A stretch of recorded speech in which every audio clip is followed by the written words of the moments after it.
I am now live at Vancouver Harbour for today's live stream float plane show.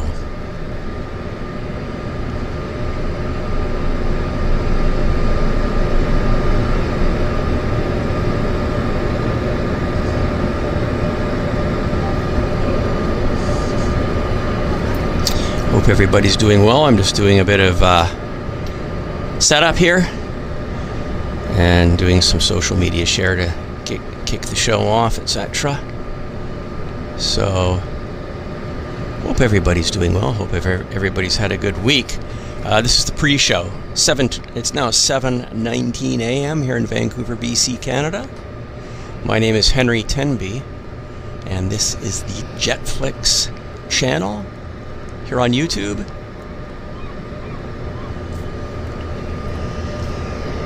So the official engine start time here down at the harbor is 7:30 a.m. Pacific time.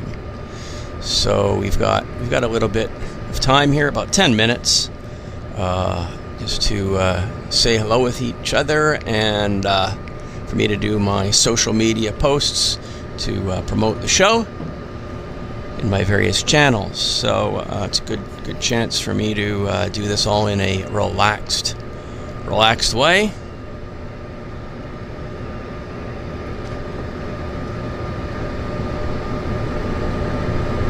As I say, I hope everybody's had a very nice week. And it's quite a nice morning here in Vancouver, if I dare say so. About 20 degrees Celsius. Overcast, which is fantastic. Good for me. Definitely like that.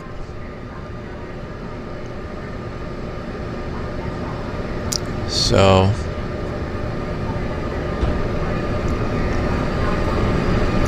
what else can I tell you guys? Yeah, it's been a pretty good week so far. Weather's been very decent here in Vancouver, for sure.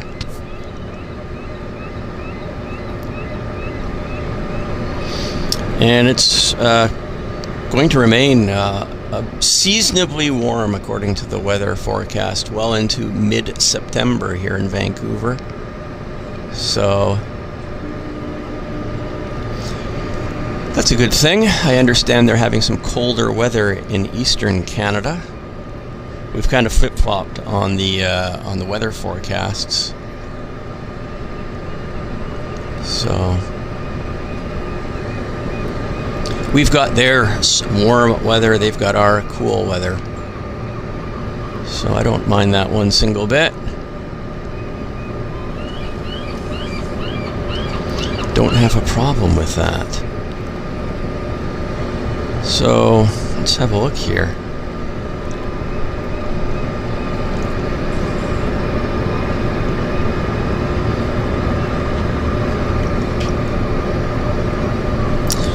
Okay, as you can see, it's quite a nice morning. I want to congratulate One Av Geek Girl, our very own One Av Geek Girl, for being number 1 in the house. Number 2 honors to Noise Bloom, and number 3 to Gerard Smith. Number 4 position is John Bowden, joining us from Brazil. And 259 Miami Eco from Ipswich is our number 5 in the house. So congratulations to our number 5 people. And here are our passengers coming out to board their, I guess it's one of the aircraft around here. They're the first passengers this morning, Lucky Devils, to go float plane flying. And yeah, Lucky Devils, actually. They're going to be going on, I think, the Twin Otter. But we'll see. I've got a Twin Otter parked at the end of the dock here. And they're belching the radial engines being warmed up for the morning. Just getting that oil nice and warm. So that's always a situation here with the piston pounders. They got to warm up that oil. So standard operating procedures to let that engine run and warm it up nicely. And our passengers are now going to be boarding, I believe, the Twin Otter at the very back. So we've got somebody there ready to welcome them. That's going to be our first movement of the day. So hello Glade Thomas, welcome to the show, and hello Mark.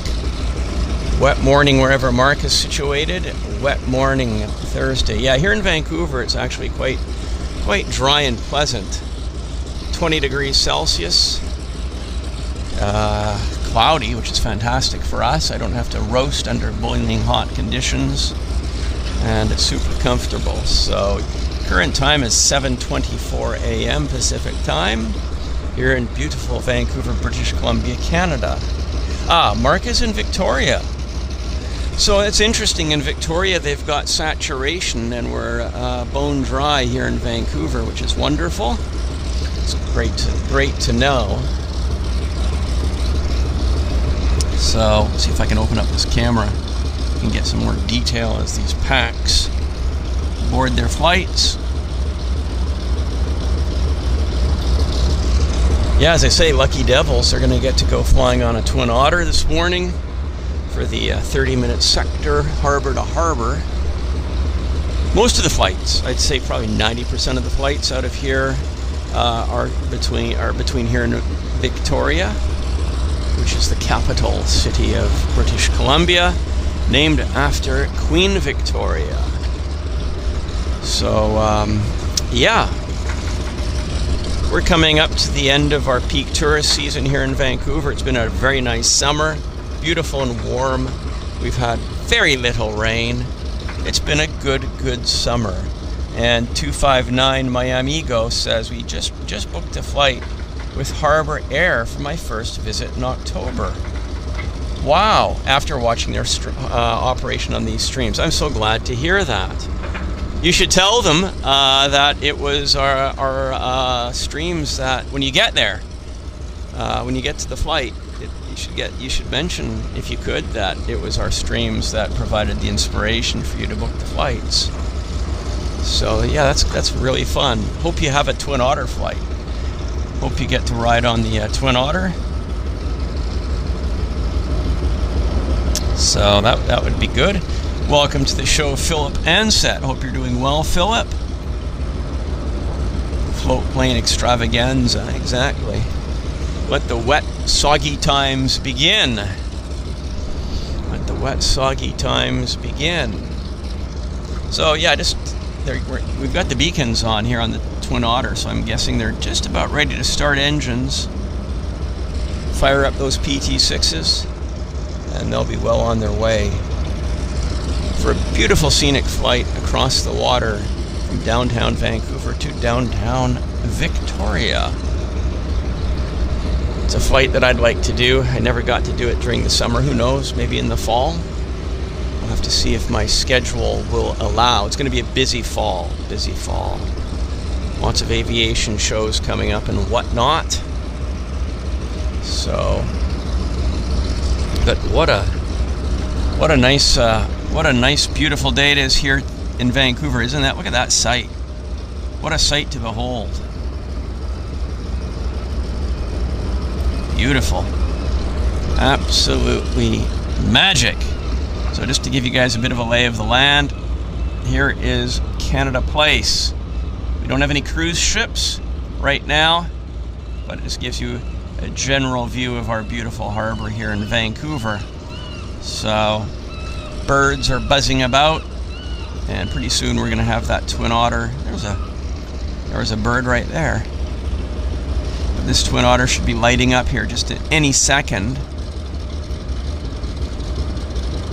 You can watch our pilots. They'll start the starboard side first. That's generally how it works. So it is a beautiful view, One Av Geek Girl. Definitely love it. I mean, it's just nice, and it's inspiring and invigorating to be out here on the water with the birds and the planes and Mother Nature. It's just a great way to start the morning, great way to start the day, and glad you guys are able to hang out and chill with me. The plan is to hang out here for 2 hours, so it's coming up on 7:30. We'll run the show from 07:30 to 09:30 Pacific time. And then everybody can get on with their days and whatnot, and we'll we'll put another one in the logbook for having a good time down here at the float base. So yeah, really looking forward to it. Always look forward to it. It's just a good fun time down here. Great action. And when the weather's nice like this, this is the place to be. A lot of you are probably wondering how come we're not down at the airport. Well, we're at the airport all throughout the year. That can get monotonous, so I figure we give ourselves a seasonal break and come down to the float base for the summer. So we've been here for the summer, and we've got engines turning. Our first engine start, 7:29 a.m. Pacific time. Yeah, beauty. Isn't that a lovely sight?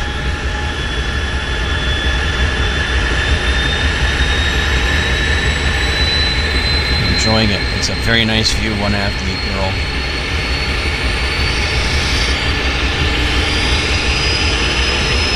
There we go. Getting our RPMs.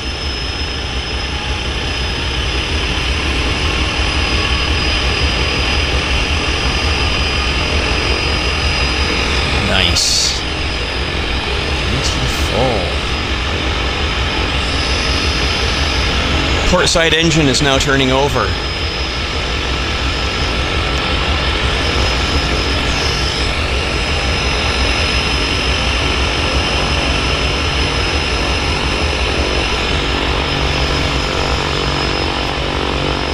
If I was a rich guy, I think I'd like to have my own private twin otter.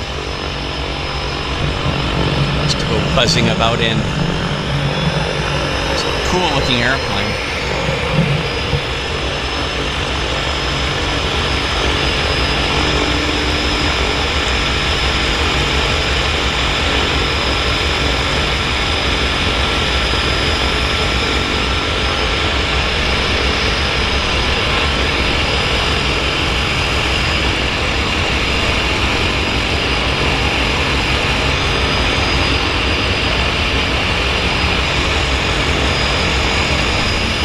Okay, we got a Beaver, or maybe it's a Cessna, I'm not sure.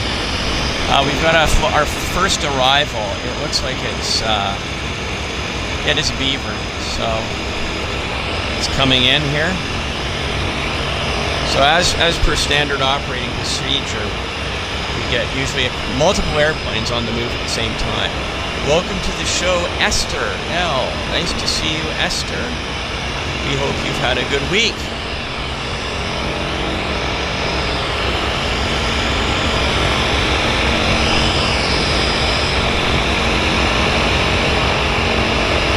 He's going to disconnect. Not from reality, but from the dock.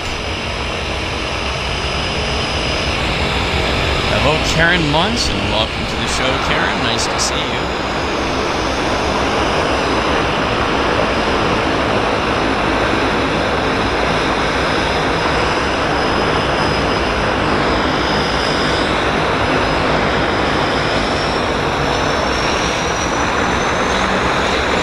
Backs that up. Isn't that cool?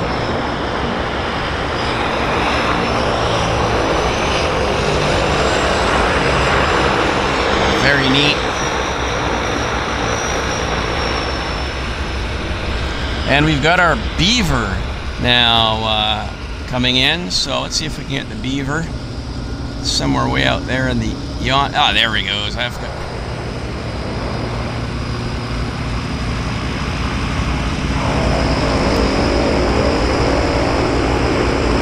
This is our Gulf Island Seaplanes aircraft.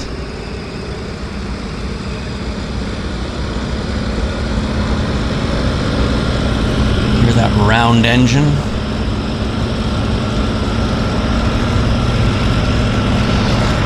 And plop, plop, fizz, fizz. There's the plop, plop.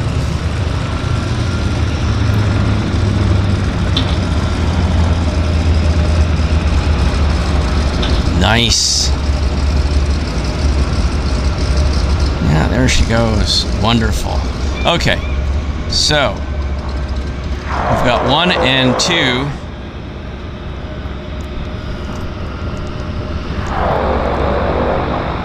Let's see where the Twin's going to head to.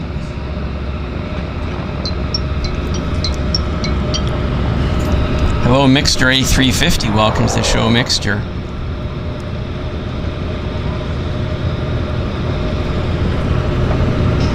So much action. Oh, he's going to make the turn right there. That's it. First departure of our show. Fantastic. Bring on the spray.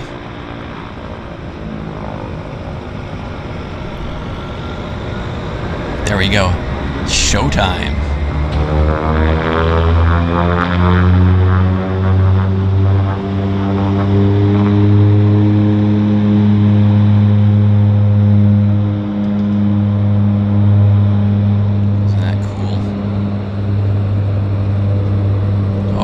Very short takeoff run, if I dare say so.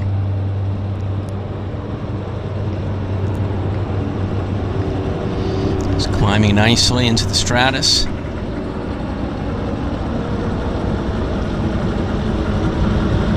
That was a very neat takeoff. Well done, Harbour Air. So in about 30 minutes, the outbound from Victoria will be presenting itself here for us.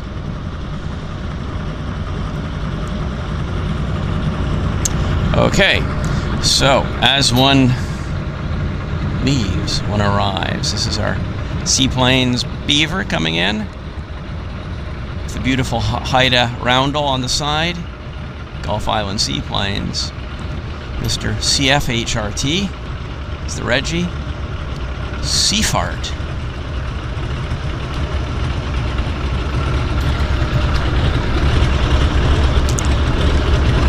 Beautiful.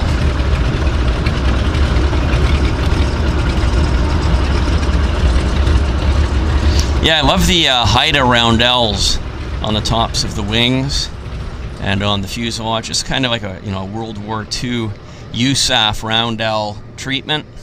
For those of you that are modelers, you'll know what I'm talking about. And that's it. It is sputtered and coasting in nicely. Wonderful. Okay, hello Alan, joining us from Scotland. Terrific.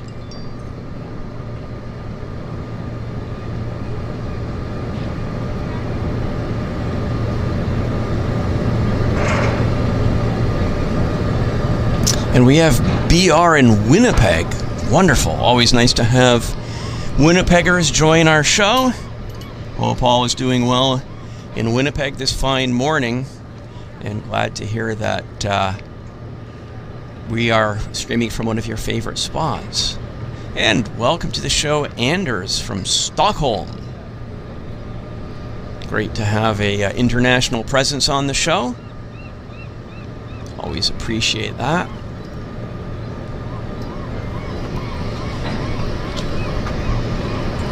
So, let's just, I think I'll just do an official welcome to the show. Okay, well, howdy folks, welcome to the show. My name is Henry Tenby. I am your presenter this morning. We are at the Vancouver Harbour in beautiful downtown Vancouver, British Columbia, Canada. 20 degrees Celsius, it's 7:37 a.m. Beautiful morning here in Vancouver, not roasting hot.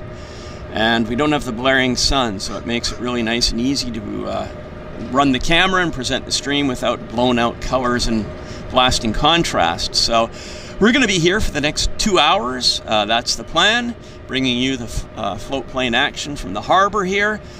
This is a very busy float plane base, probably I'm going to say the busiest float base in Canada, followed by Victoria, which is just across the water at our capital city. And a lot of the airplanes here, I'd say 90% of the airplanes are operating sched flights between Vancouver and Victoria. It's particularly busy during the summer season. These are mostly scheduled flights. So a lot of de Havilland aircraft, DHC-2, and which is the beaver, and 3, which is the otter, and a 6, which is the twin otter. So lots of de Havillands, and it's a great time to be out here on the water. So I just wanted to formally welcome everybody to the show. So welcome to the show, and we're going to have a fun time. So, and here is our famous De Dutch Pancake House, one of my favorite Vancouver breakfast places. They've got locations well, here in Vancouver proper, and in, I believe, North Van as well. Yeah, De Dutch. If you're not already a member, you can join their birthday club, and if you sign up for their birthday club, you'll get a free pancake on your birthday. One of the few businesses that actually give you something for free on your birthday. Pre-pandemic, it was much more of a thing, but nowadays it's quite rare. So yeah, congratulations to De Dutch for keeping up that fine tradition. If you're in Vancouver, it's a nice place to have breakfast. And it's a nice place to have breakfast if you're going flying on Harbour Air. So Harbour Air's offices are basically right down there. And you can relax in Harbour Air's office once you book your ticket or check in for your flight. And soak up the action there with a coffee. I believe they have Danish coffee, milk and juice for those passengers that are flying with them. It's a very civilized way to fly. And then basically here is their dock.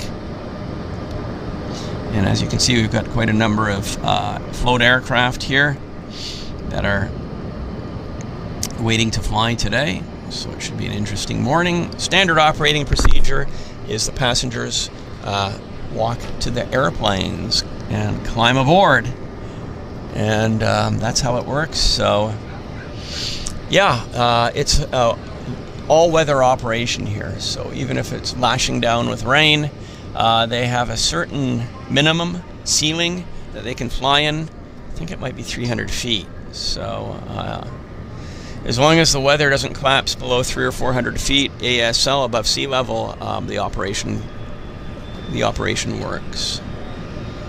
So I'd like to thank our 14-month member, Rev1 Kev. Congratulations, Rev1 Kev, for being with us for the past 14 months. Very much appreciate your premium support. Thank you very much, Rev1 Kev. And good morning. Good morning. Welcome to the show, JG May. And Plymouth Phil, welcome to the show as well. Nice to see you here. Don't think I've missed anybody. We've got Bree in Winnipeg. Esther L. Okay, excellent. So we've got a turbo otter, starting engines there.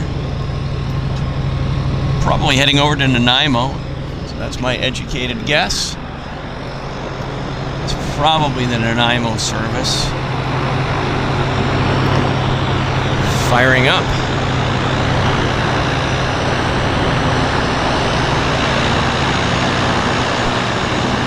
So maneuvers out of the dock.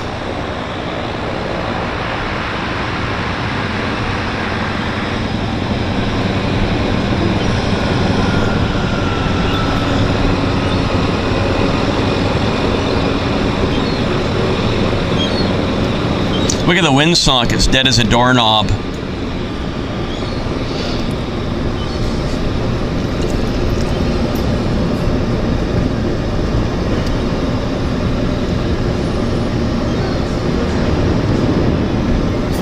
Yeah, it's a really fine morning here in the harbor. Beautiful weather for me, because it's not roasting hot, so I'm not sweltering. So yeah, it's really, really comfortable. Very pleasant. So yeah, it's 20 degrees Celsius right now. So to convert Celsius to Fahrenheit, you double and add 30. So that becomes 70 on the old Fahrenheit scale. Very, very civilized. Looks like he's going to start the takeoff run from there. Maybe. Possible.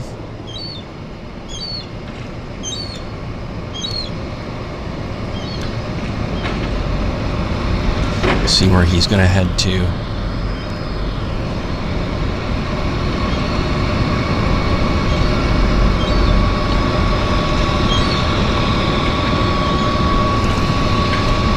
Beautiful, isn't it? Stanley Park in the background.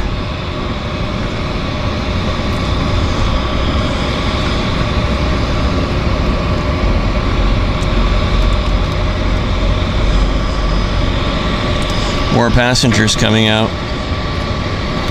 There's our famous sulfur piles in the background, no relation to Gomer piles.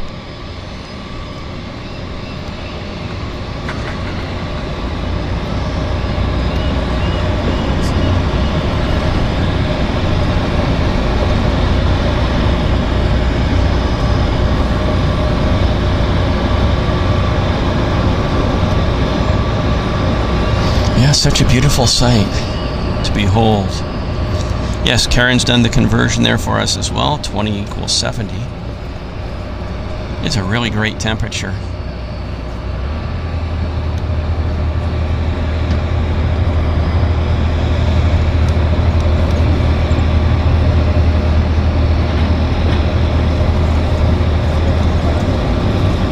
We're waiting for the Harbour Air to make the turn. Do the magic, and it'll be spray time any moment. Spray will be on.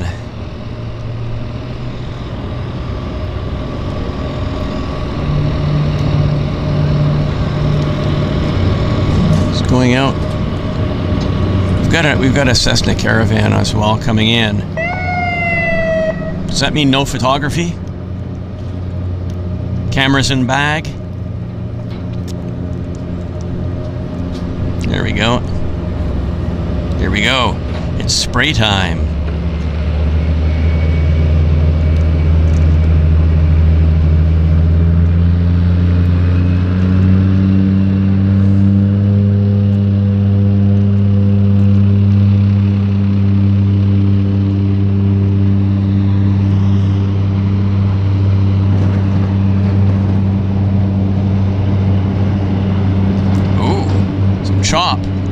Chop, chop.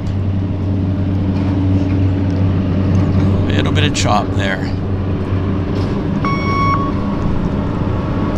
Yeah, we've got a police boat here.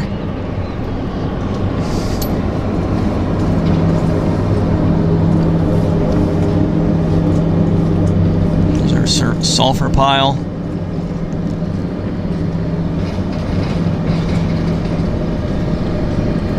Now there was another, yeah, we've got a caravan setting up for approach. And it's just about actually to land.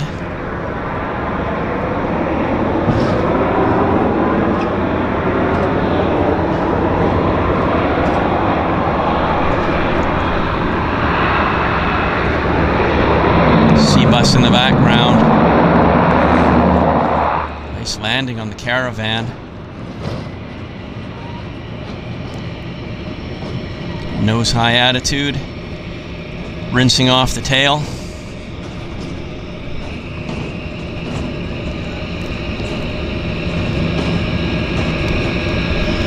Yeah, nice. This is Sea Air, which is another Vancouver-based airline float operator. Very active in the market as well. And we've got passengers boarding their caravan. And we've got, yeah, as I say, lots of action. Hello, RJ Luke, welcome to the show. Thanks for joining us. And hello, Lady Di, welcome to the show. It's a beautiful day here. Is this the last one for the season? Haven't made the mind up yet on that. It's a good question. It might be.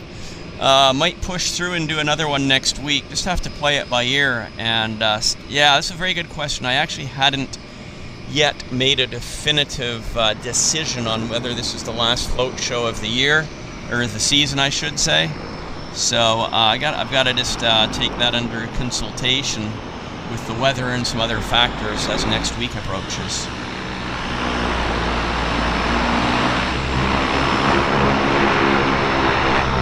So yeah, good question though. It's getting close though. If it's not the last, it's one of the last. Let's put it that way. Let's put it that way.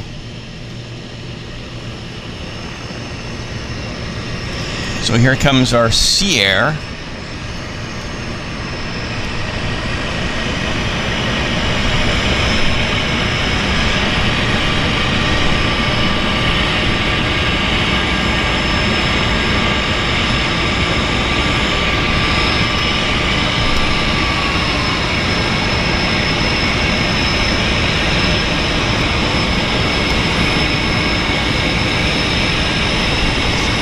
kind of neat.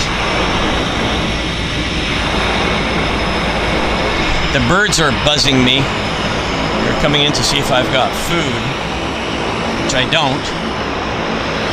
But I suspect that's why they're doing very tight reconnaissance flights.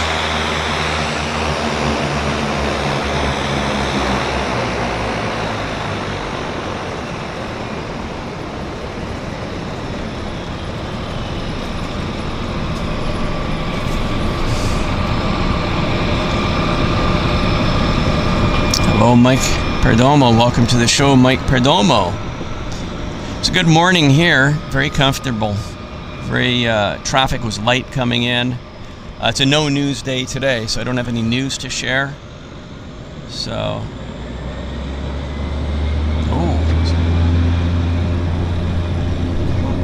yeah, it's a light news day today on the radio.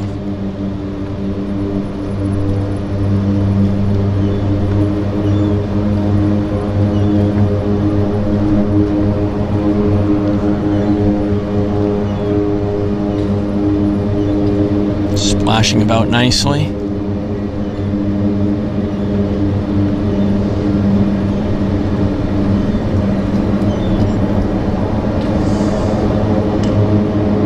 Look at that climb rate. Impressive. Very impressive. Yeah, it's a nice morning here, Mike. No news is good news. Easy drive into the harbor here from my house. Woke up nicely, had some coffee with one AvGeek girl.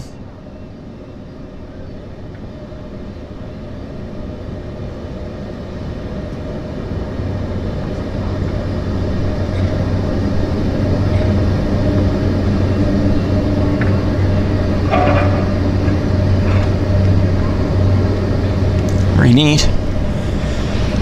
Okay, meanwhile, back at the dock.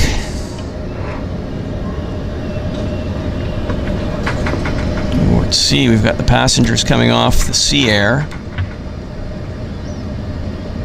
I think they had a nice flight.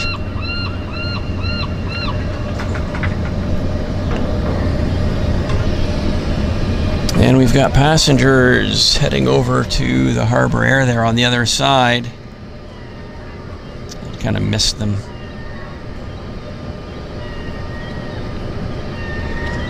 So they're going to be boarding, I think, the machine furthest. It's got the cockpit door open. I suspect that's our next engine start. We'll have to see. We shall see. Yeah, Karen, I'll do my best. I'm inclined to come out here next Thursday as well. So I'm leaning towards that. So let's leave it at that. I am leaning towards another show here for next weekend, next Thursday. So that police boat that was doing the sirens is the one in the background there. So what else can I tell you guys? Yeah, it's been a good week. It's been, I've been really busy working on my Volume 2 of Air Travel Time Machine, which is now with the book designer. And hopefully it'll be ready to go to press sometime maybe late next month. We'll see. And yeah, so that's my Air Travel Time Machine Volume 2. It covers the period of the 1960s.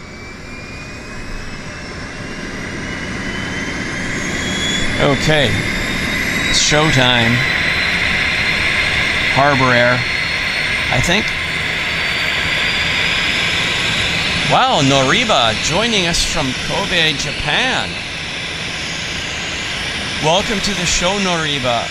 It's a pleasure to have you here. We really appreciate your coming to join our show. Thank you so very much. That is wonderful. Wow.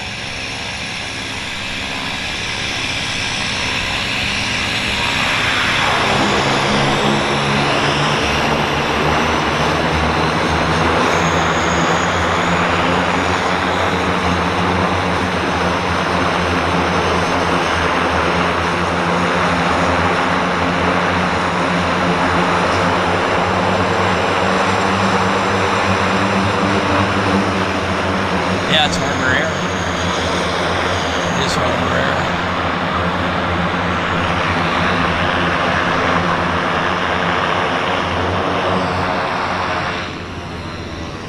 Air. So we do have a, I believe, I thought I saw, yeah, here we go. There's a beaver.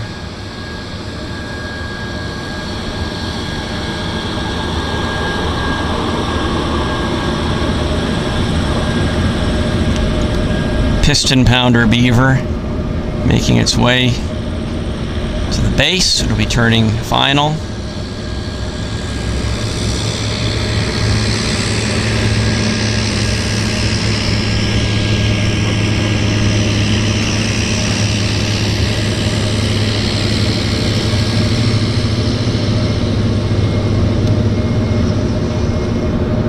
Interesting. I always like the piston beavers. Anything piston, actually.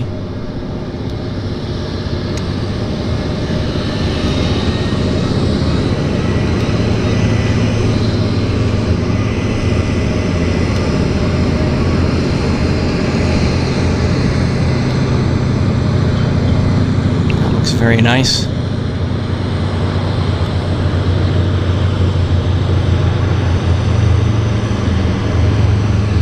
Three, two, one.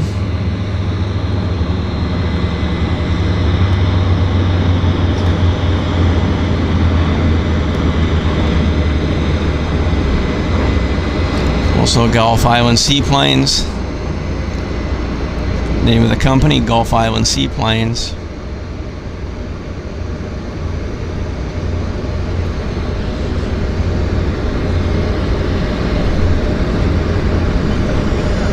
They're busy this morning. It's their second arrival, actually. Wow. Hello, Alejandro Longo. Welcome to the show. And Jim Jambirds, welcome to the show as well.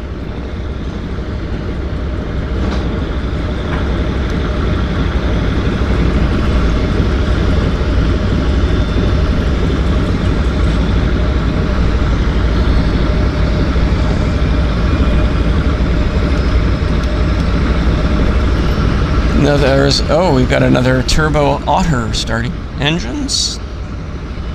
That was a nice smooth landing. We didn't get like a double or triple bounce, which we've seen before.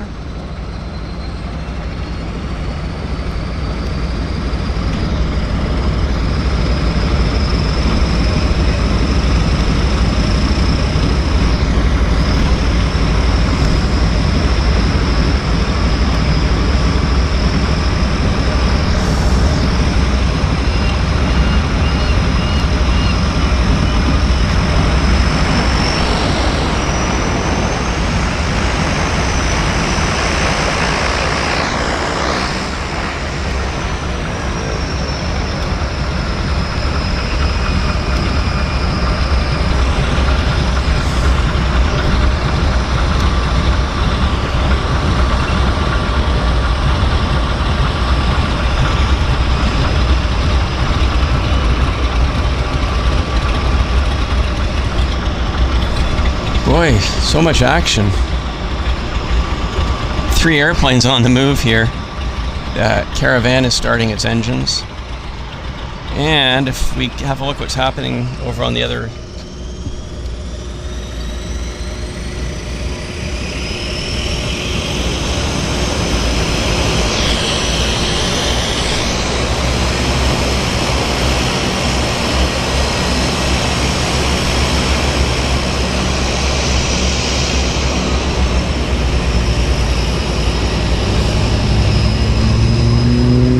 showtime.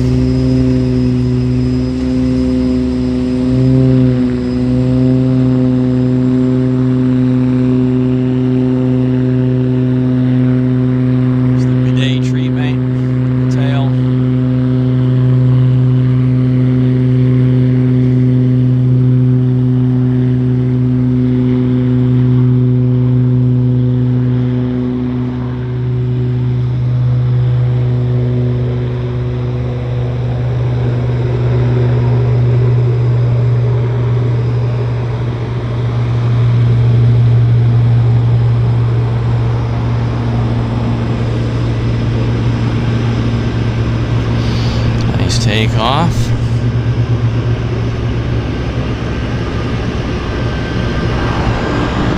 Okay, who's next? We've got another Sea Air, and right here we've got Harbour Air. There they go.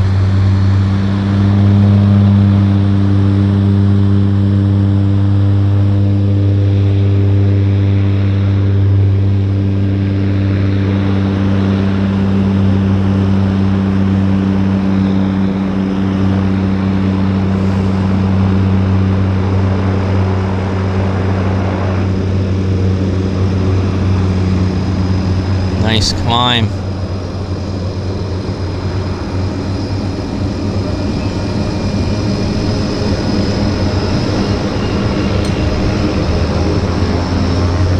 From one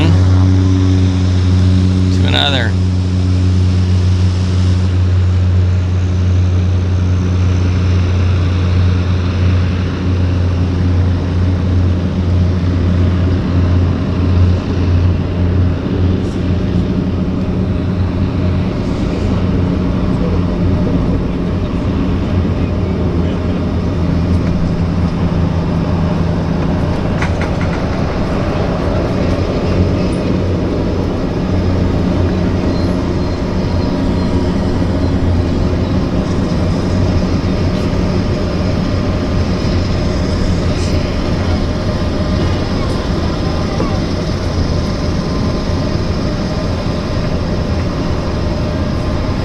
Okay, well, that was something nice. We've got the Canada flag livery Otter coming out now. Let's see if I can level my tripod just a tad, something like that.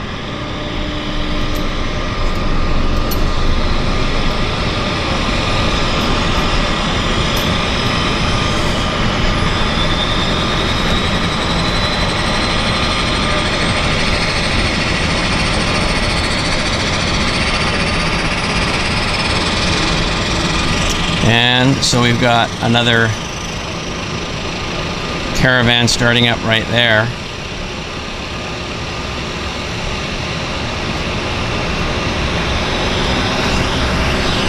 Oh, the burnt smell of kerosene. It's lovely.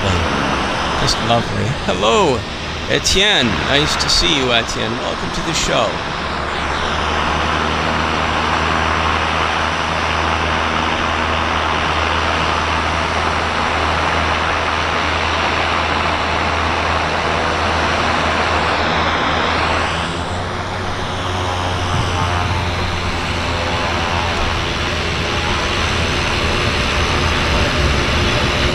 Nice.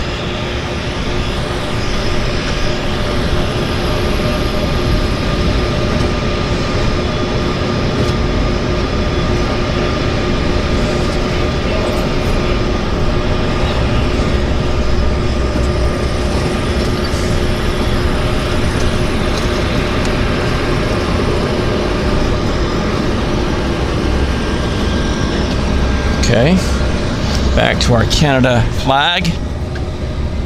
Right there.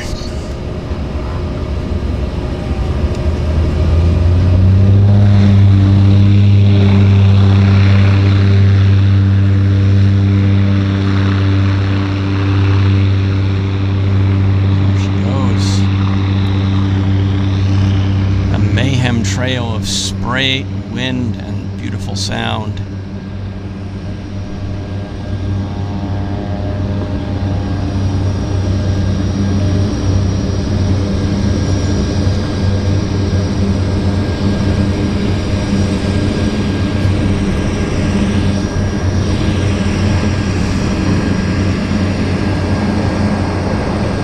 Up and away. It's a bird, it's a seaplane.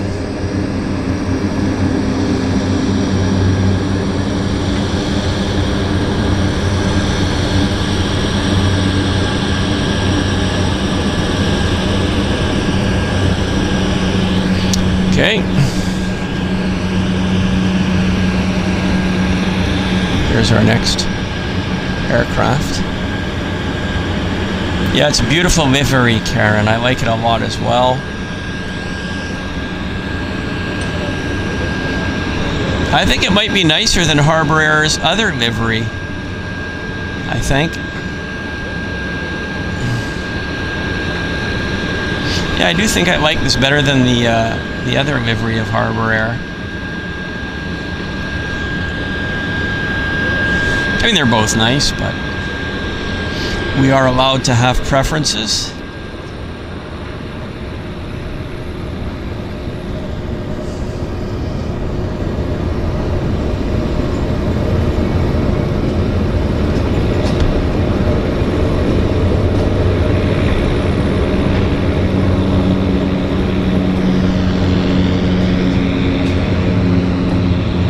Here we go.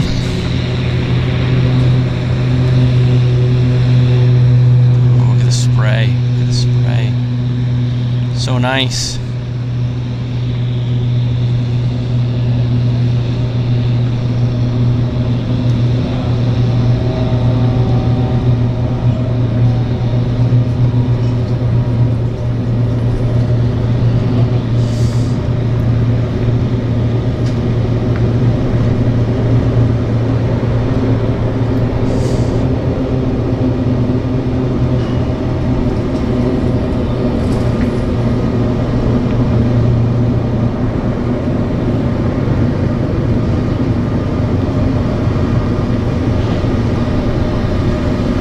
Okay, so that aircraft is on its merry way, and we have an arrival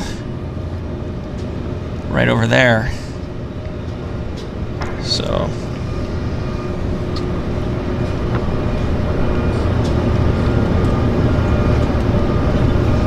it's flashing the lights at us to say hello. I like to think so. Oops, oops, oops, oops, there we go.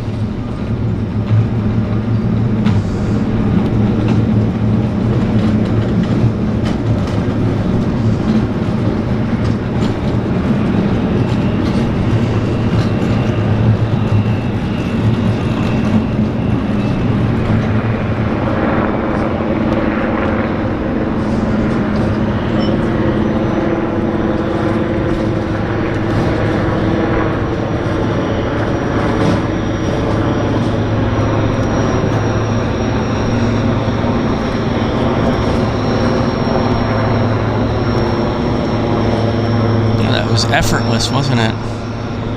Absolutely effortless.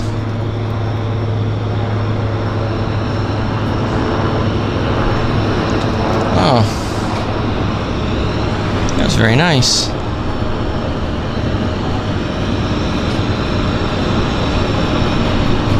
Hello, Jeff in Mass 1. Welcome to the show, Jeff. Hope you're doing well this week. Hope you're having a good day.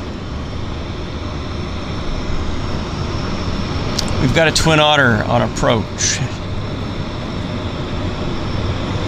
Jeff is joining us from Boston. So here's our Twin Otter.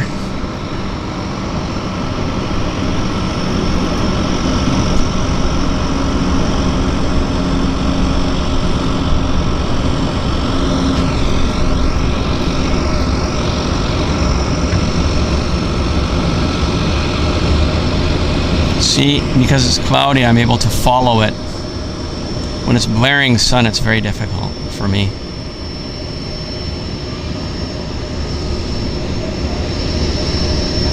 At least I'm able to do a kind of comfortable following of this airplane.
Effortless. It looked effortless, didn't it?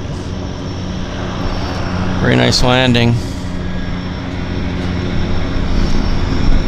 That was good. We got another one on approach. Hello, Billy B. joining us from Paris Sound. Tim Rorick says, are there any 4-engine planes coming into the harbor? No, we don't have any 4-engine float planes. The last one would have been the Martin Mars, which visited here for the occasion of the Winter Olympics in 2010. So yeah, the last 4-engine float plane to visit here was the Martin Mars.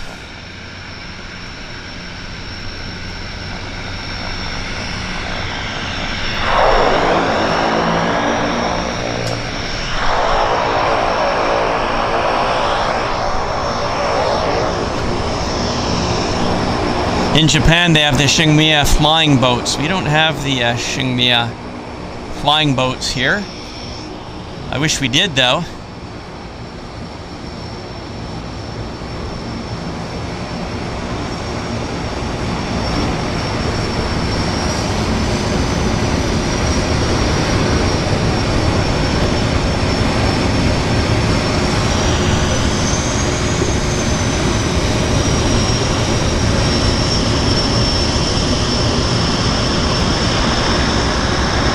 Smooth as silk. Smooth as silk.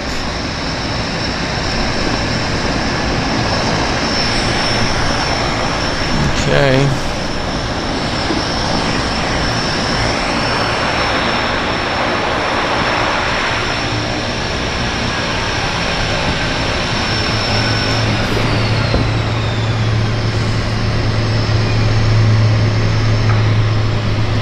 Nice.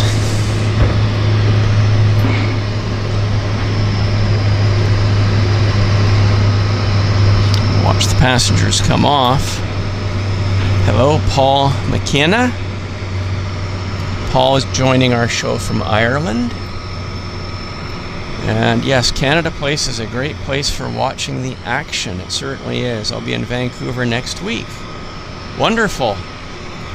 Yes, you've chosen a good time to come to Vancouver, Paul. Maybe if you see me on my show next Thursday, you can give me a wave. Let me know you're here, and we'll try to point the camera at you, and you can say hi to the world if you like. If you're more private, that's okay too.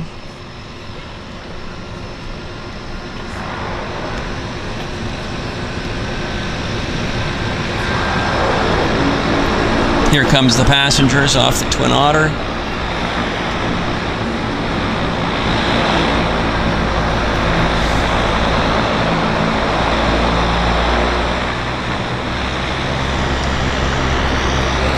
And we got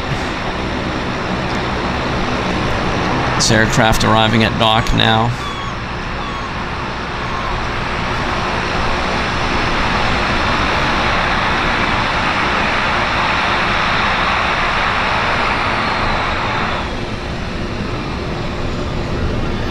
Yeah, it's a busy place.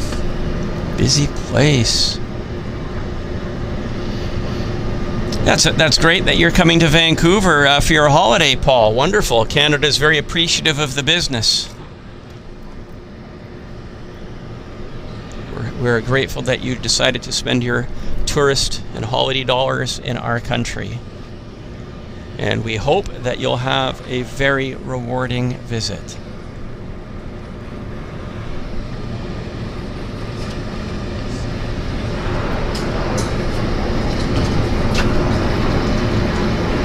Comes the passengers.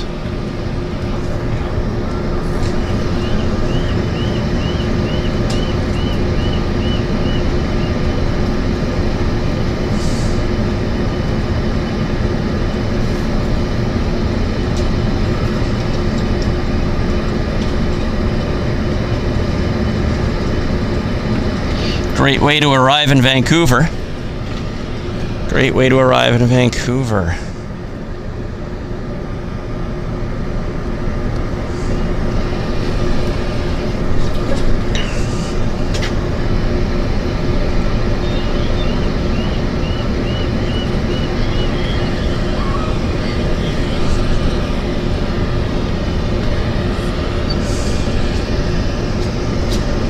It's a really nice morning, 20 degrees Celsius.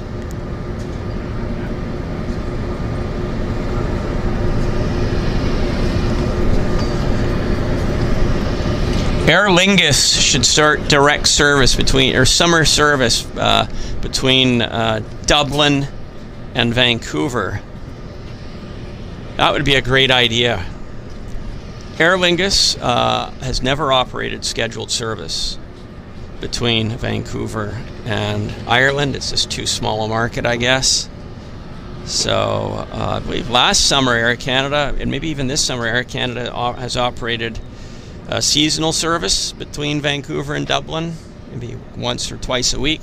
But I think Aer Lingus could certainly do the same thing. Definitely encourage them. If there's any Aer Lingus route planners on the show, definitely put that into your modeling and see if you might be able to justify some service into Vancouver. I'm sure if you offered it, other Irish tourists would certainly consider it as a holiday destination, direct service from Dublin. So even once a week, that would be neat. I know the Swiss have done it with their Helvetic A340. Or, yeah, not Helvetic, but I think you guys know what I'm talking about. Forget the name of the company. It's just top of mind right now. But they've operated A340 charters into Vancouver from Zurich. They did it last year before. I'm trying to remember. The Edelweiss, that's it. Yeah, Edelweiss A340. Great way to fly across the Atlantic in a 4-engine beast. Yeah, 1F Geek Girl does confirm Air Canada operates the seasonal Air Canada Vancouver Dublin service. Hello, Marnie. Welcome to the show. It is cloudy here in Vancouver, but very, very comfortable. The humid is. We had some heavy humidity, and the humidity is now a lot less than it was. Thank goodness, because it was quite profound. If that's the right word, I have no idea. And here comes the famous Hulu boat from Victoria, Nanaimo, I should say. This operates a passenger ferry service between Vancouver Harbour and Nanaimo Harbour.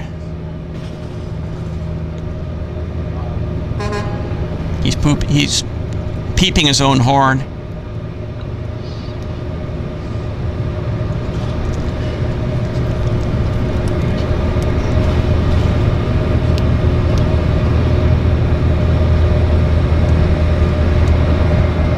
Well, this is a turbo beaver. Some nice bouncy.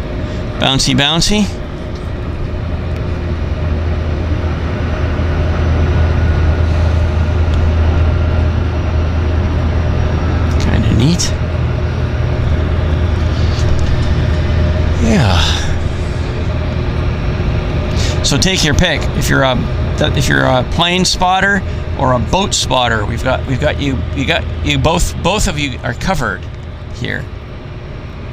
Got the Hulu coming in.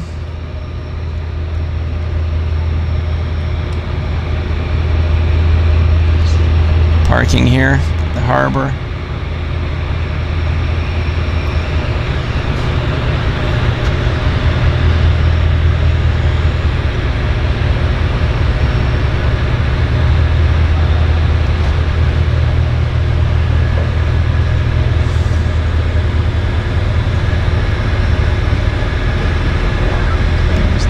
Men on the deck, pilots.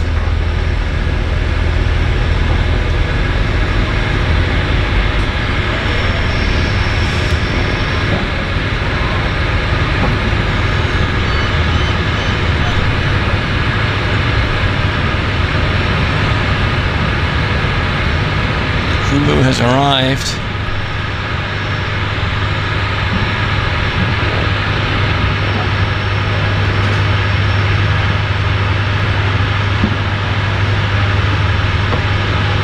Here comes our Turbo Beaver. First Turbo Beaver of the morning. Yeah, nice. And again, welcome to the show, Marnie, who is joining us from here in Vancouver.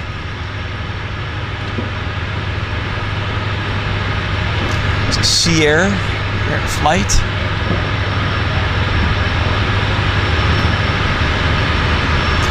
My battery's at 27%, so I'll have to change it in a bit, so everybody knows.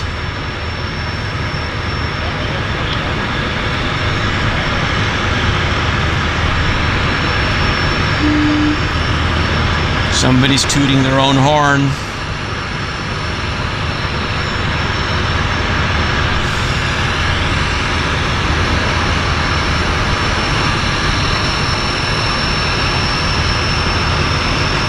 Turbo Beaver.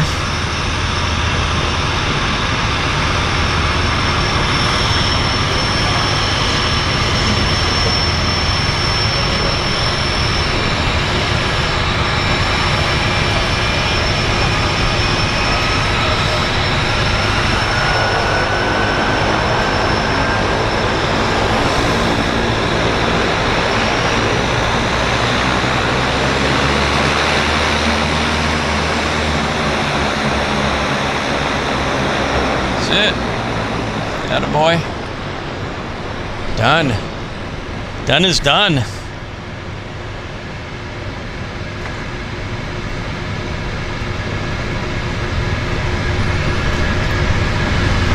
As I say, I'm watching my battery. It's at 25%. So, as one beaver arrives, one leaves.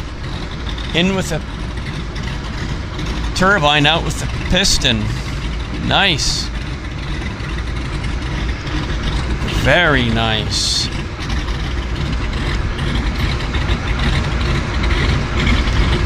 Belching and sputtering its way.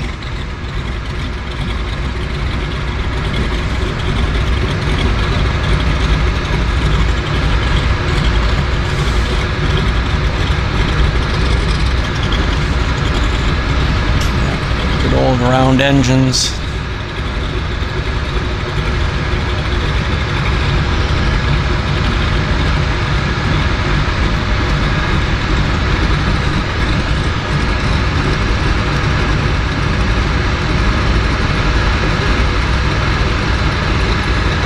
Gulf Island seaplanes.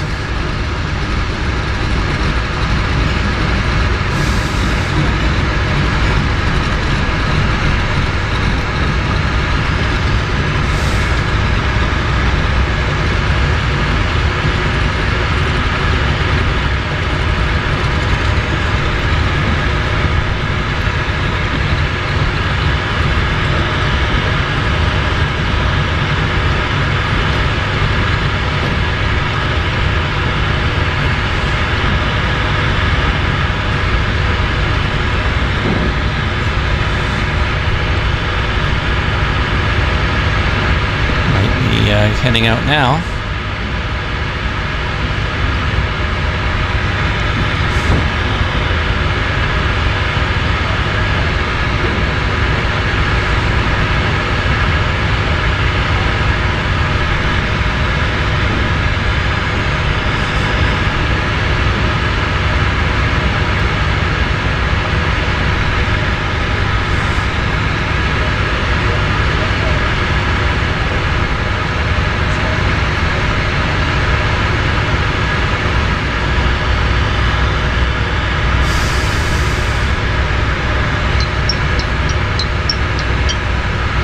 JD, welcome to the show, joining us from Kimberley, BC.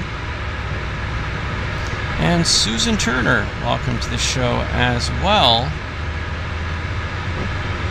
And hello, Paula. Welcome to the show, Paula. So we've got Paula, Susan, and JD all joining the show. Nice to see you all.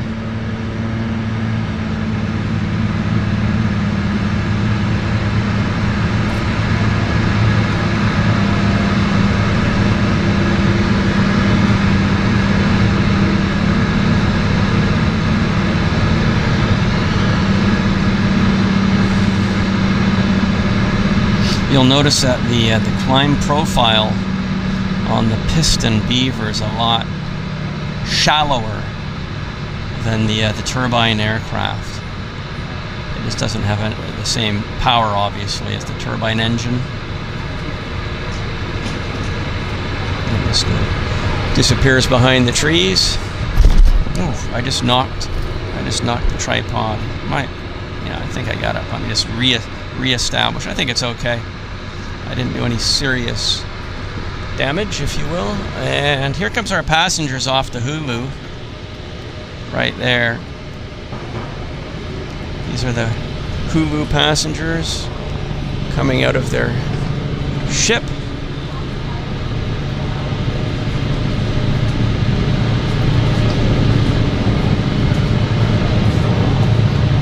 Oh, that's no problem, Paula. Yes, good morning, JD. You'll catch up, Paula. And Susan Turner says, I see the Turbo Beaver has an added extra empennage under the tail.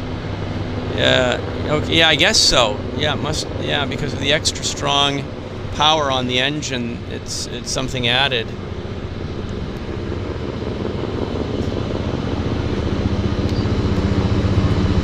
Two Beavers, both pistons. Nice to see, isn't it?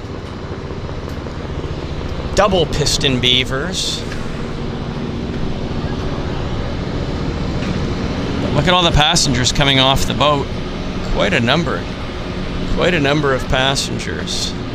Impressive. Very impressive. And the fin is right there. There's that extra fin on the tail that we were talking about. That was pointed out by Susan Turner. Yeah, good point. Nice, very good observation. Thank you, Susan, for that.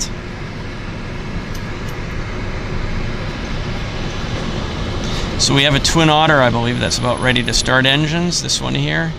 Pilots are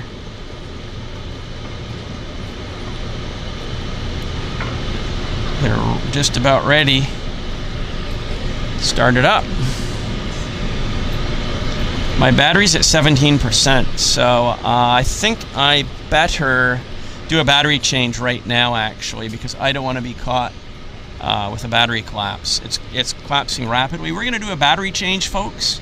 So just give me a second. I'll do a countdown. 10, 9, 8, 7, 6, 5, 4, 3, 2, 1. We're doing a battery change. This will take me just a few seconds and I'll be back. So bear with me, folks. On the batteries terms, so we got that done. And we didn't miss the Twin Otter because it's now lighting up right there before our very eyes. Excellent. Glad we got that done. Terrific. Wow. Okay. Excellent. That was the right decision that we made.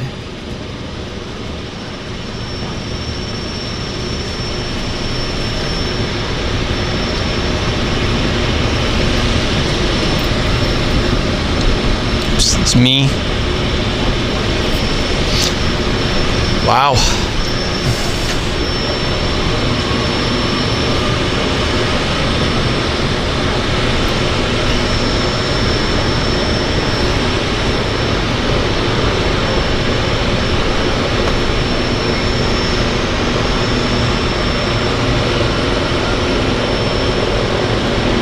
Yeah, I love the Twin Otter. I grew up with these aircraft, known them all my life here in Vancouver. They're just part of the scenery, part of the furniture, really. Well, that's the case for all de Havillands.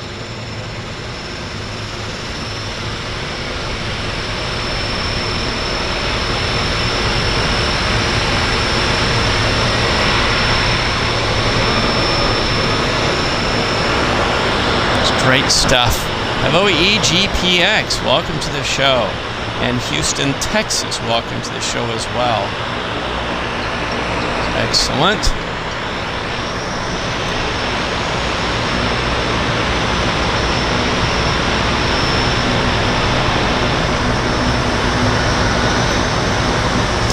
So apparently a one Avgeek girl checked the load for Hulu, and they carry 350 plus passengers. So that's quite an impressive capacity. Definitely. 350 packs. It's basically a 747 load.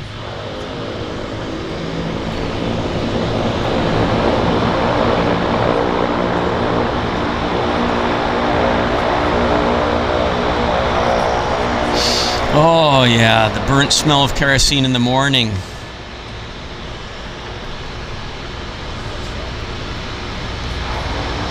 It's magic.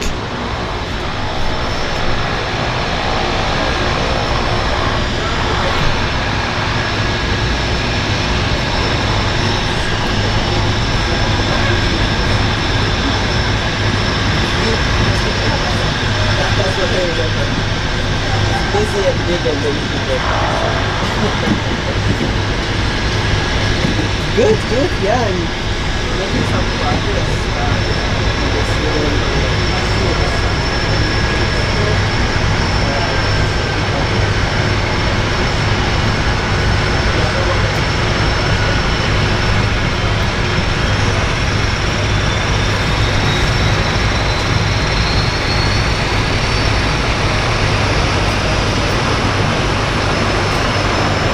Turbo Beaver starting up as well. Harmonics, here come the harmonics.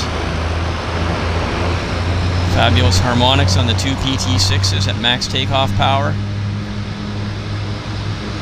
Beautiful spray. Little bit of chop.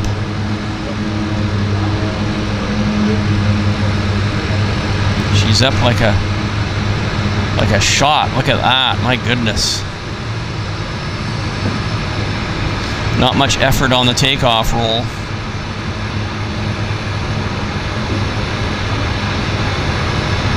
Impressive stuff.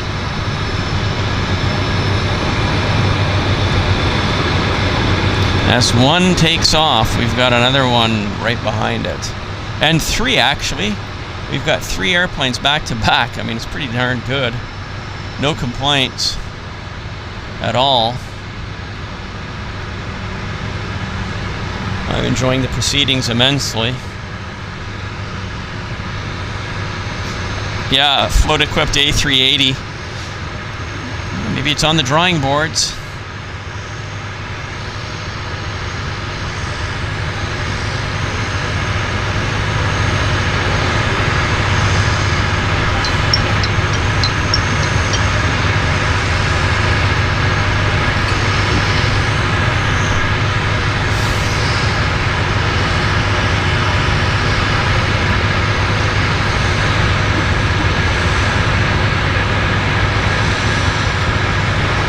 So Karen is joining us from Minnesota. We're at 68 degrees Fahrenheit. Just a little bit cooler than here.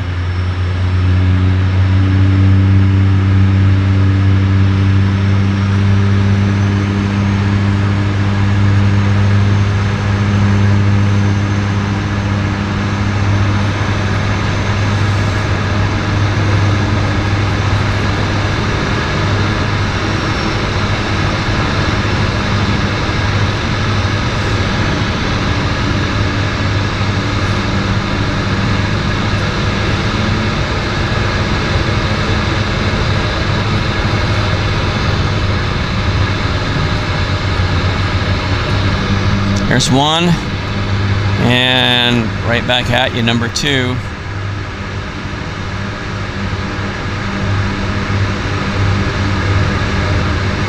Or I should say this is number three.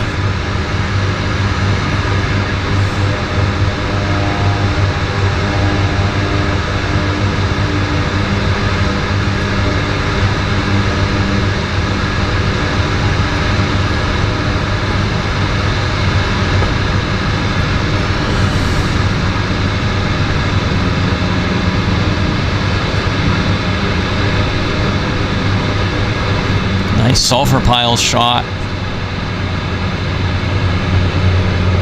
Nice stuff.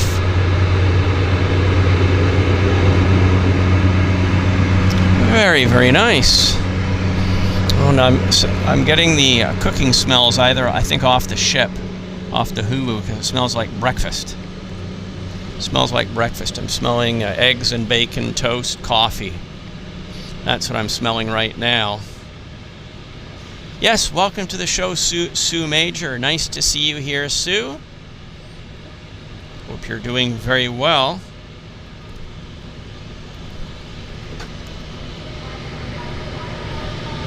So here's the lineup of passengers waiting to board the Hulu. Patiently awaiting. And meanwhile, down at the dock, we've got passengers boarding their, I can see bobbing heads. And there they are. They're going to be boarding the Turbo Beaver, or Turbo Water at the end of the dock. Lucky Devils.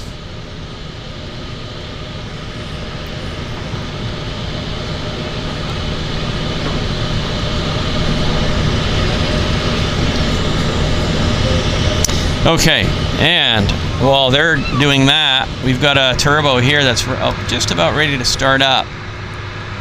This guy's just about ready. Tim Rorick says, any flights to Alaska? From our Vancouver International Airport, I believe Air Canada flies a seasonal service between Vancouver and Anchorage. I think that's just, yeah, seasonal between June and September. So that would be the only flight service between Vancouver and Alaska that I am aware of, Tim.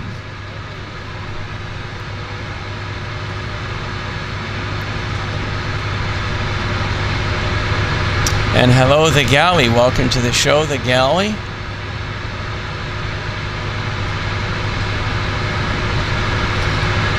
And yeah, One Half Geek Girl just confirmed that Vancouver to Anchorage is in fact a seasonal service. It's not year-round. There's just not enough traffic to warrant it outside of the cruise season, summer peak period. So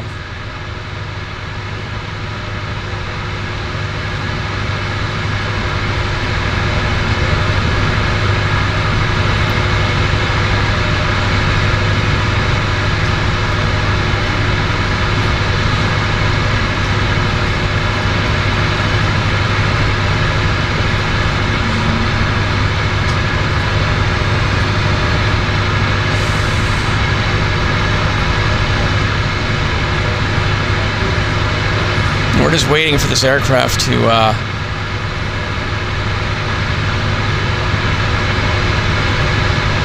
start up.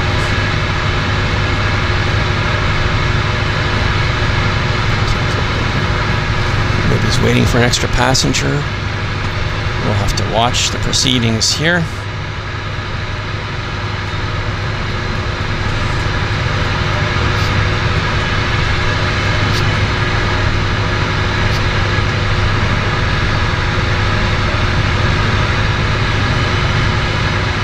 Where does Alaska Airlines fly?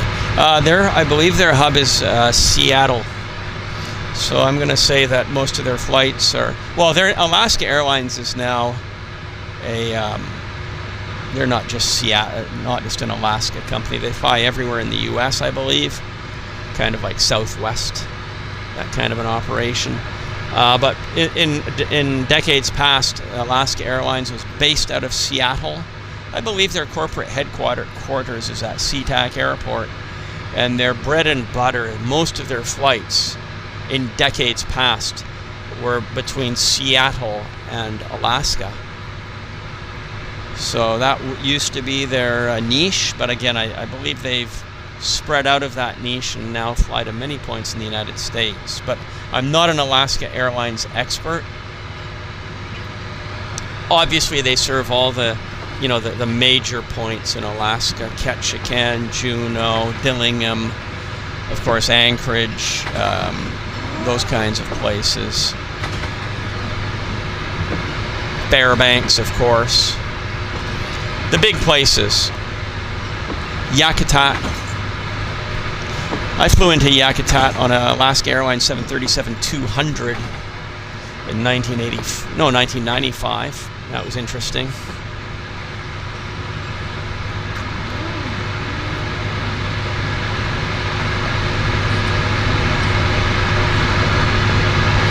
Yeah, we're just waiting here. I know that there's a pilot on this aircraft, but he seems to be... they haven't started the engines yet. But, meanwhile, maybe we've got action happening here. Maybe? Nope, negative.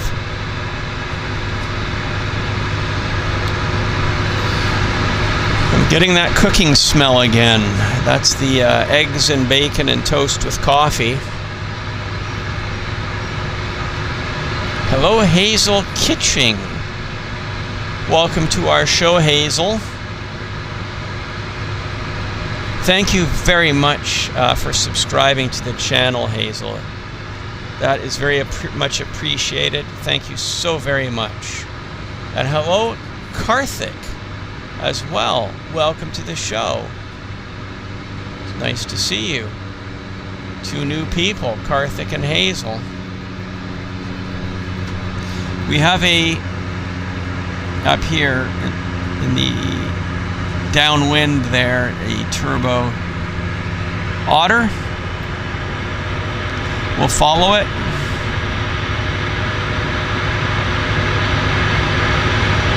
So it makes the turn. I'll do my best, right? I'll do my best.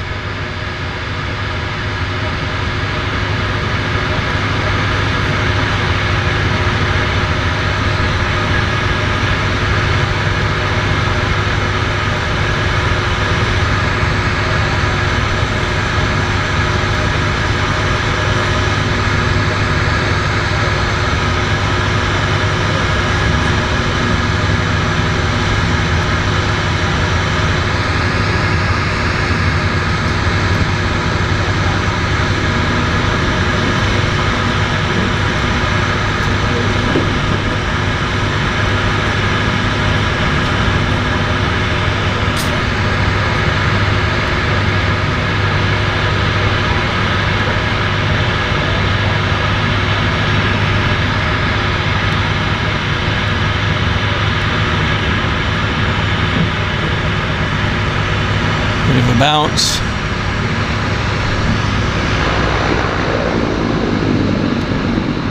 Bit of a bounce. Rock and roll. Rock and roll.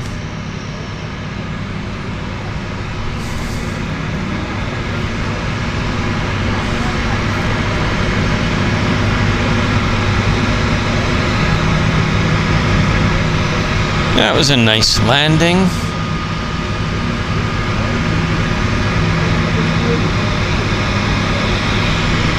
Yes, so for those of you that are new to the show, we are here at our harbor in downtown Vancouver for the summer season. We'll move back to the airport in the next show or two, so might be out here again next week for the one final float plane show. We'll see.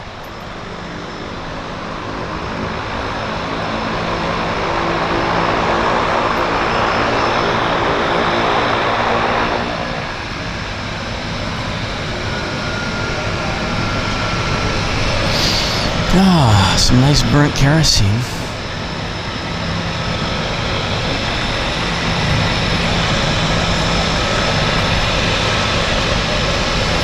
Where's he going? Let's see.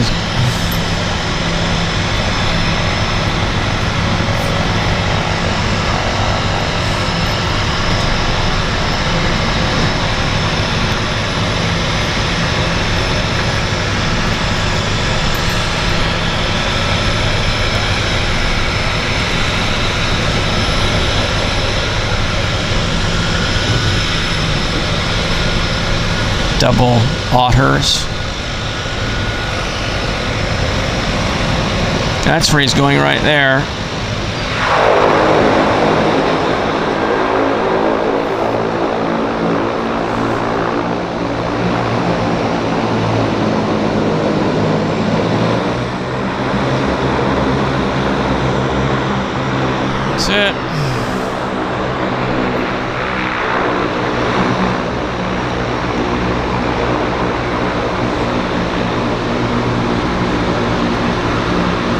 That's the leg workout. That's the leg workout I was telling you guys about.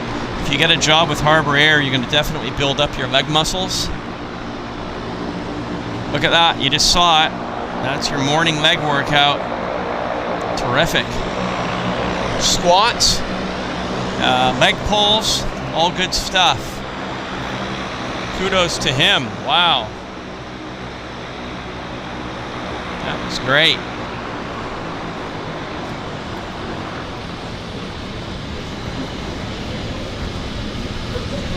Nice. It's a nice morning here in Vancouver. It is the best job, right? You're out and about, you're walking all the time, you're on your feet, you're in fresh air, you're getting exercise, you're hanging out with airplanes. And not only that, they give you money. They give you money. You can't believe it.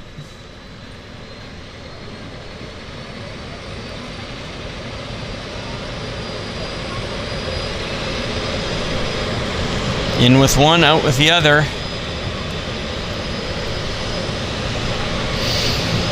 Oh, just doing a bit of a stretch here.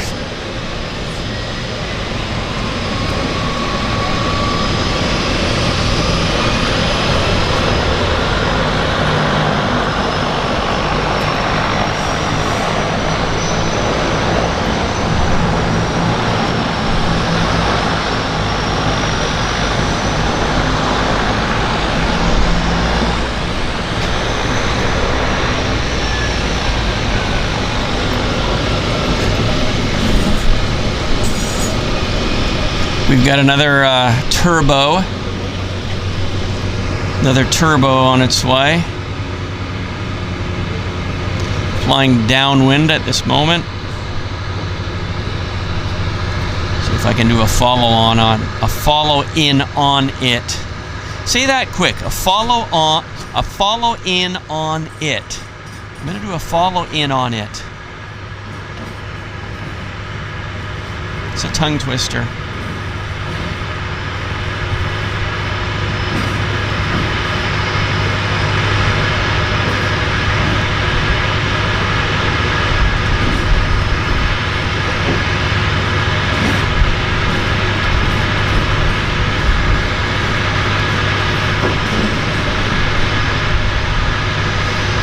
Nice stuff.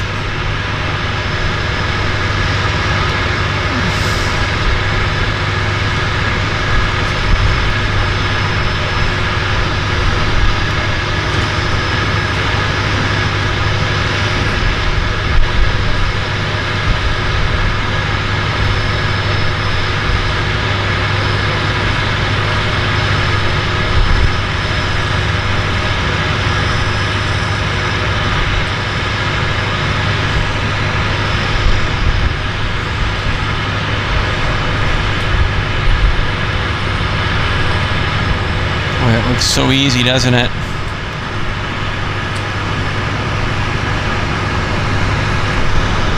So easy. Chop, chop, chop.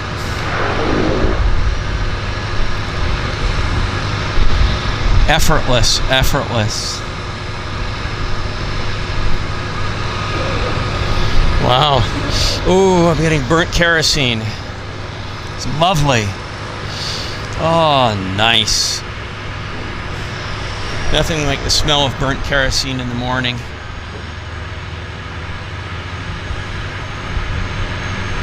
Oh, wafting, wafting. It's lovely.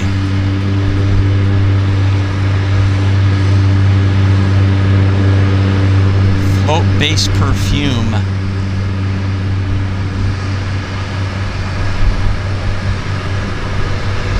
Made with 100% authentic Texas tea.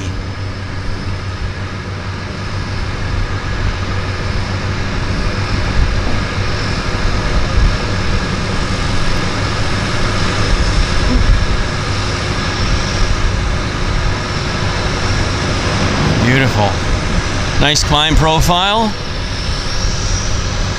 Out with one and in with another. Thank you so much, TMF Brian. Thank you very much, TMF Brian. Very much appreciate that. TMF Brian has made a donation of a JetFlix gift membership, and congratulations to Houston, Texas for picking up that donation.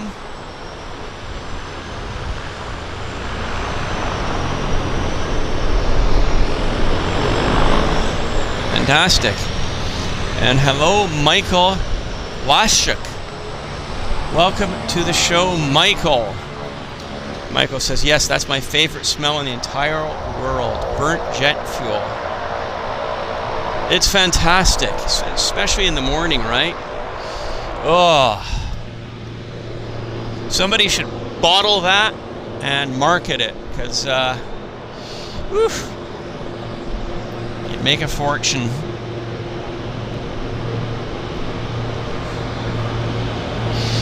Ah. So sweet. So we got a Twin Otter taxiing out, heading over to Victoria.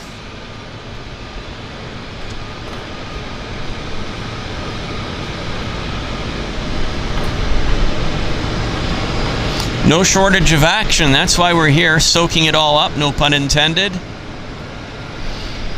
And there's certainly no shortage of burnt kerosene in the air. Oof, that would be one of the benefits of living in one of the high rises around here, is you get your constant supply of burnt kerosene.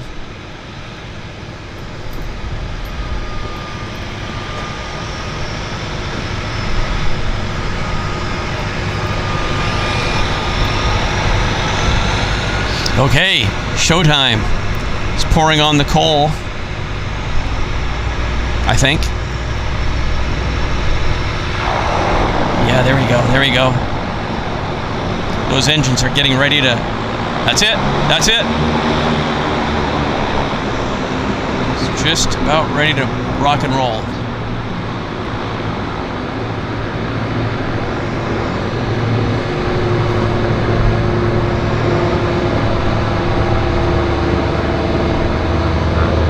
Nice. Oh, yes, yes. The spray is on. Oh, look at that. Look at that stuff.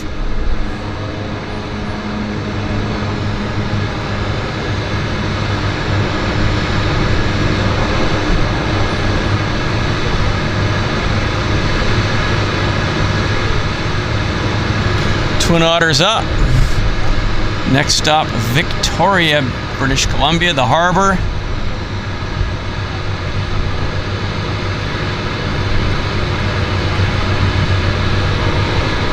Nice.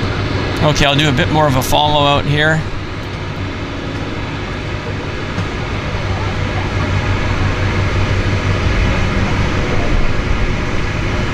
Let's see if I get the Lions.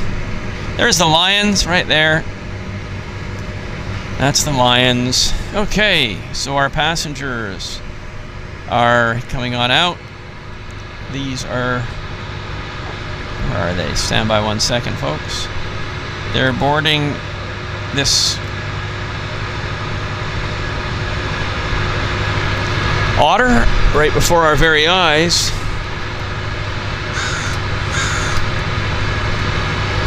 Oh, the smell of burnt kerosene is very sweet. It's a nice sweet aroma, and it's very nice.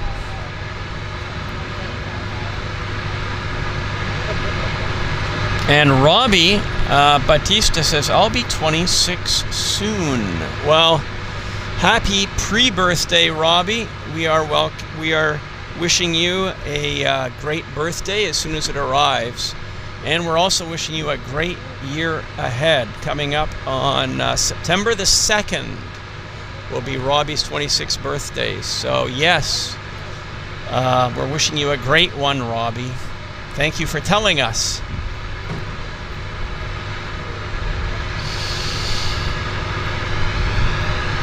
Wow, my goodness. It's been a very comfortable day.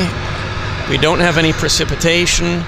The temperature is nice. It's about 20 degrees. You know, we've got a formation of birds coming. They're going to fly right over us here. They were flying right at me.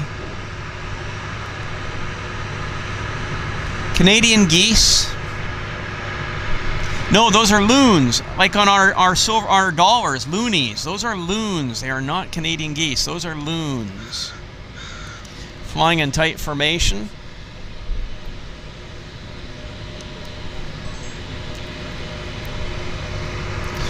Back to the metal aircraft.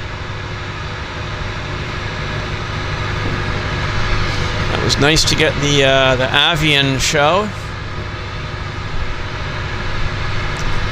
Ken Boschwitz says, I was once overwhelmed with burning Jet A by Air Force 2. Carrying then Vice President George Bush Sr., I was in heaven. Wow. Yeah, George Bush Sr. So that would have been in the late 80s, I guess.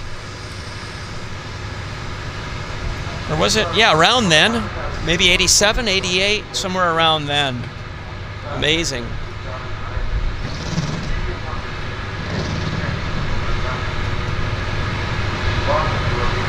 Yes, Paula, you can still spend your loonies here. Canada does not demonetize currency. Now, the United Kingdom has a ongoing tradition of demonetizing coins and notes after a certain period of time, and the only way you can redeem them for value is you actually have to take them down to the Bank of England on, what is it, Threadneedle Street in London? I think, is it Threadneedle Street? I think it is. Yeah, so if you got a pocket full of old pound coins or £5 notes, yeah, you won't find any shops in England that can actually take them. You've got to take them to the Bank of England on Threadneedle Street in London and have them exchanged over for new currency. But Canada, we do not devalue or demonetize, I should say, our currency or coins. So if you have a bill from the 1954 issue or the 1937 issue, and you decide you wish to sell it or you wish to spend it, it is legal tender, and it has never been demonetized. So that's kind of interesting. 2019, yeah. So that's all those coins are still good. Good to spend. They won't buy you very much, but they are good to spend. Ken Boschwitz says, I'm an old guy. Oldies but goodies. Yeah, I'm one of them too, Ken. Definitely remember, you know, the Ronald Reagan era. Even the Jimmy Bush. Not Jimmy Bush. Jimmy Carter, what am I saying? Yeah, the Jimmy Carter era I remember well, as I was in grade 10 when the hostages got released from Iran.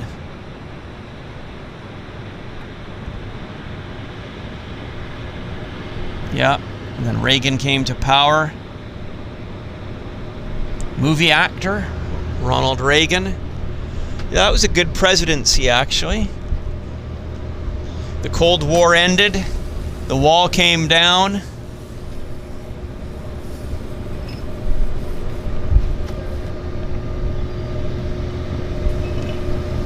Yeah, and Bush Sr. was vice president. I think so. Wow. Yeah, when I was going to university in Grand Forks, North Dakota, and I believe it was 1984. Ronald Reagan came to town. Ronald Reagan came to Grand Forks. He flew in on the presidential Boeing 707. I was there at the airport. I photographed the arrival on Kodachrome, and I also got the cavalcade heading into Grand Forks with Reagan in the presidential limousine. And Ronald Reagan went to, UND. He gave a speech in one of the gymnasiums. I wasn't able to get a seat to it But yes, Ronald Reagan came to Grand Forks, North Dakota. Actually, I think it was 86. I think it was 86. But I remember it well. So the only president I've ever seen with my own eyes was Ronald Reagan. So, yes, incredible.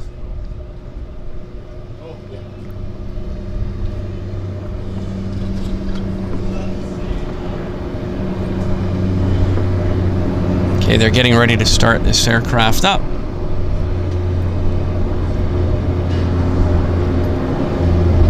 Yeah, that's a huge ship. That's the Hulu that we just saw heading to Nanaimo, starting the journey over to Nanaimo. Nice way to go to Nanaimo. 259 Miyamago says, got some Canadian money yesterday. Some notes I recognize from previous trips, but you like the vertical $10 note. Yeah, it is interesting. The vertical note. Of course, like many countries, our notes are now made of plastic. Okay, showtime. Polymer, I think they call it. Hello, UK Skywatcher. Welcome to the show, UK Skywatcher. The bank I was registered with in the UK took some older notes and coins.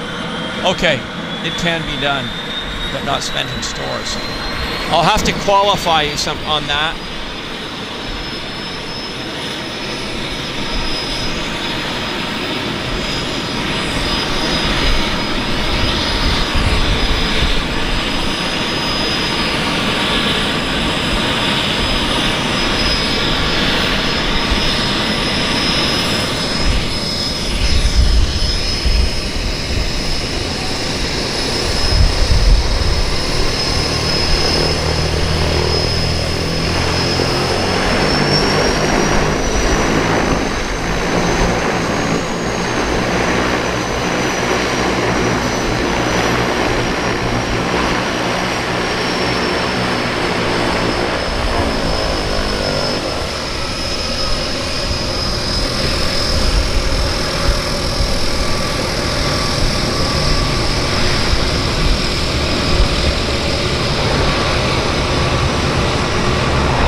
Chop, chop.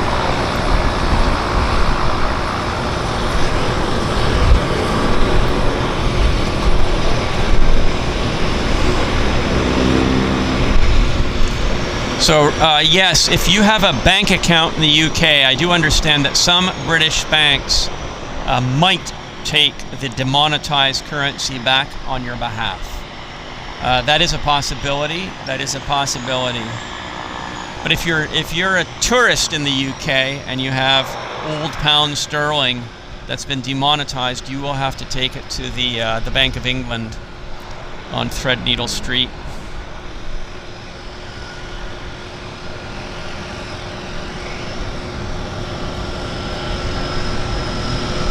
So Hazel says, my first flight was on a Virgin 747 to LAX in 1996.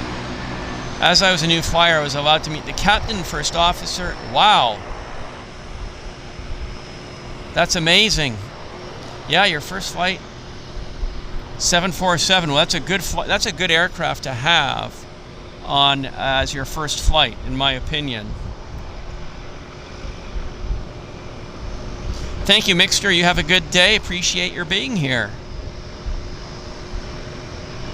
Paula's son, Ewan, is a bank manager. So you have a connection to get any of that demonetized stuff converted without having to go down to the Bank of England, Paula.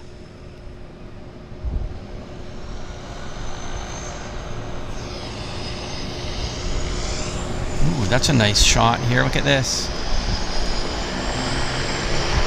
It's kind of neat.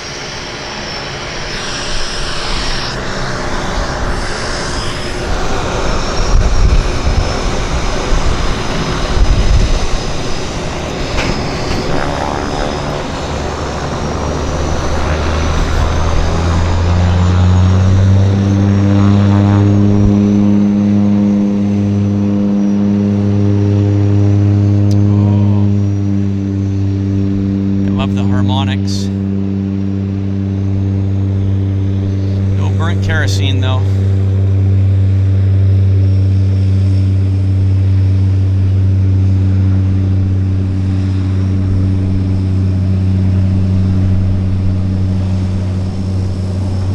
It's a right step on the takeoff.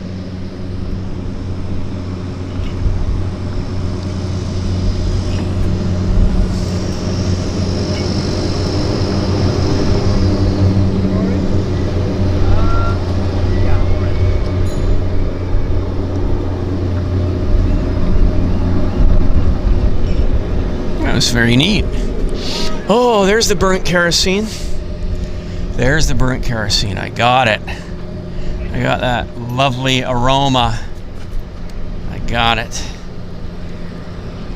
We got some passengers boarding our aircraft over there.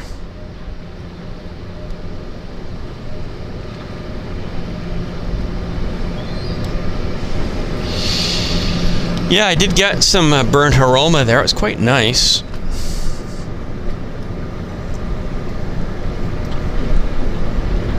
Paula has some Canadian coins and we'll spend them at YVR.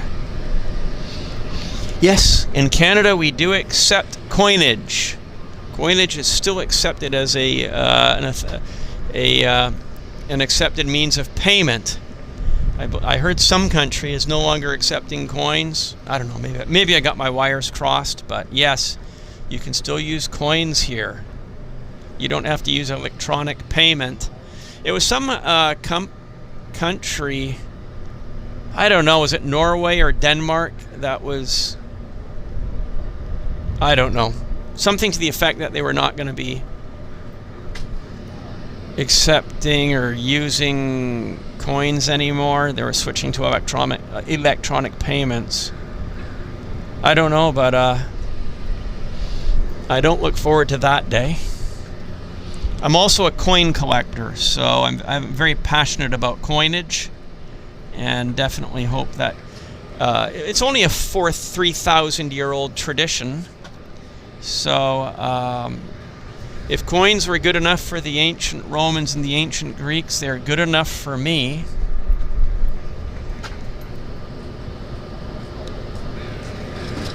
I like my coins. Also like going to coin shows. Karthik says you can use coins in India. Excellent. That is great. Yeah, India has a very rich history of coinage as well. The Indian coins date back also, I think, almost 2,000 years. Of course, the Chinese were the ones who created, I believe they were one of the first producers of coins to facilitate commerce and capture wealth in a physical form. So yeah, I think the Chinese might have been one of the early creators of coinage. Yes, I collect. I've been a coin collector since high school. Collect all different kinds of coins, really. I like U.S. coinage. I like Canadian coins. I like English coins. I like Roman coins. Some Greek, Byzantine. So I have quite a broad interest of coinage as what I'm interested in. And equally, right? Equally, I like my old American, my old English. English from like the 1000s up to Victorian times. You know, through the Charles, the Commonwealth, and you know, Charles II, George III, George IV, all that stuff, fabulous stuff. And of course, the American coinage from the late 1800s, you know, during the gold rush. I love America. The American gold coins were beautiful.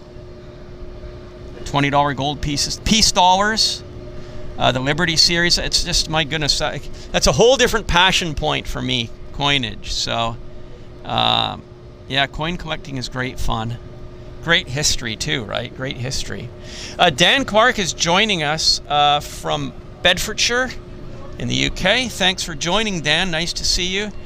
One Av Geek Girl says, I like electronic payments, not even credit card. The more electric, the better, right? Yeah. And UK Skywatcher, only briefly been to Canada when I visited Niagara Falls on a flight from Buffalo to 6 hours on the Ontario side. Okay. And Ken says, my mom's family is from London and Surrey. Yes, Surrey is a very nice, affluent area south of London. Very nice residential communities in Surrey, England. Very nice stately homes.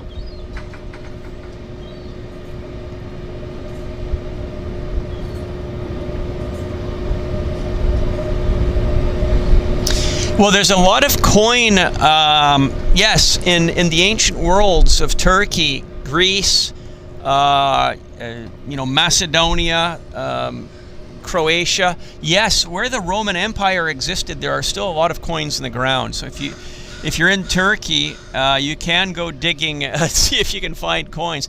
Even in England, metal detecting is a big thing, right? People go looking for ancient old coins. You never know what you might find.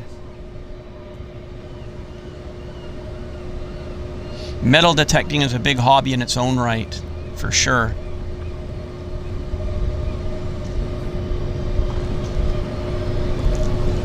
Thought I heard an engine start. Yes, folks. We have an engine start right about there. Right, that's it. That's it. The Gawi says that Sweden is close to becoming cashless. Close to. Okay.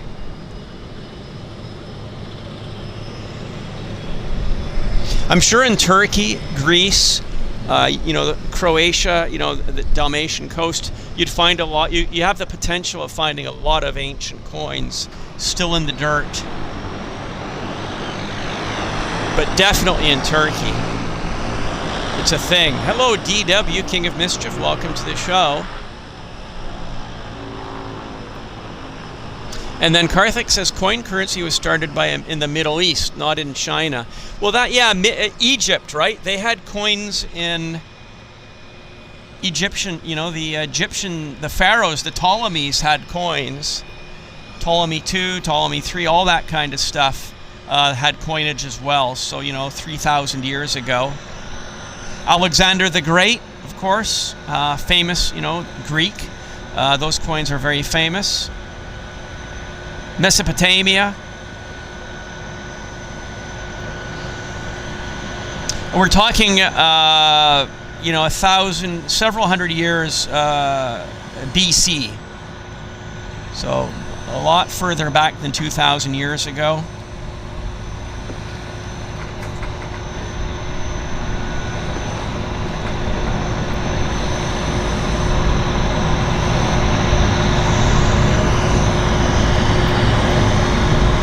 I mean, coinage was very well established by the time of Julius Caesar.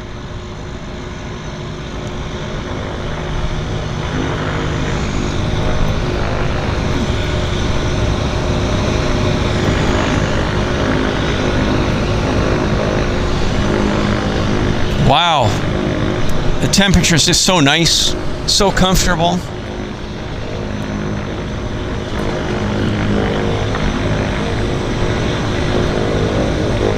C-Bus in the background there. This here is the C-Bus. It is part of the BC Transit system, and it's basically a bus fare to ride between North Vancouver and downtown Vancouver. It takes about 15 minutes, something like that. So yeah, that's the C-Bus. They've been in operation since, I believe, the mid-70s.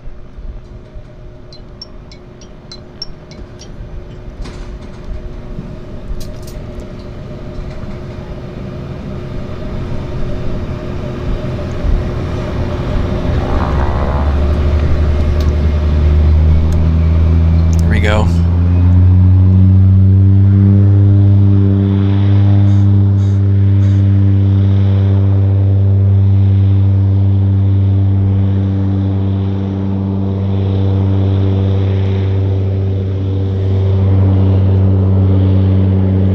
Splash, splash.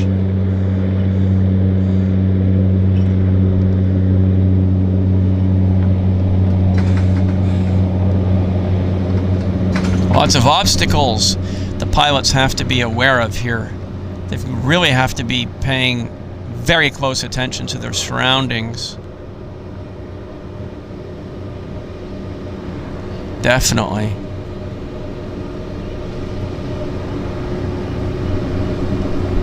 And Ken says, that's right, coins, well, that's it. Coin collecting goes hand in hand with the study of history. It has to. Absolutely has to. That's the fascinating thing about it. And Morris thank you so much, Morris Talevi, for your $1.99 donation. I really very much appreciate that donation. That's very, very kind of you. Thank you so much. Boy, the chat just got away on me. I apologize. I was just if I take my eye off the chat there, it just goes gangbusters. So where was I? Hello, YXX Plane Spotter. Welcome to the show. And we've got JD. JD says it's 19 degrees Celsius in Kimberley, BC. We've got an airplane flying downwind right now. And Karthik enjoys collecting stamps and coins.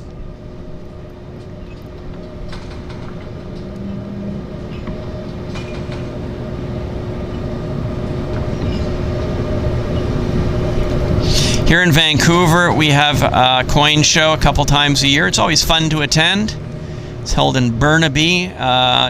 It's kind of not too far from Metrotown Mall. It's on just maybe 10 minutes past Metrotown on Kingsway. There's a community center. I can't quite remember the name of it, and that's where they have the Vancouver Coin Show. It's good fun. Definitely recommend it. All coin shows are always fun.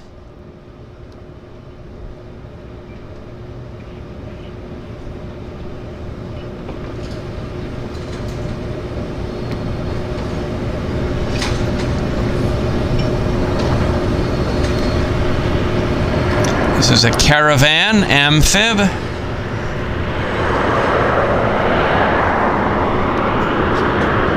Nice.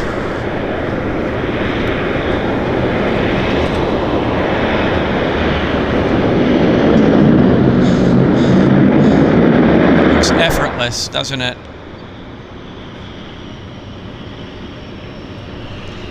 And we've got another aircraft on approach. You can see it's right up there, that little dot in the sky. That's right. We have the Canadian $1 coin features the loon bird on it, which I showed in the formation fly past maybe 15 or 20 minutes ago. So the loon is on the coin, so therefore the coin has been nicknamed as the Loony because it has the loon on it. And our $2 coin, we've just, by association to that nickname, called it the Toonie. So we have a Loony and a Toonie.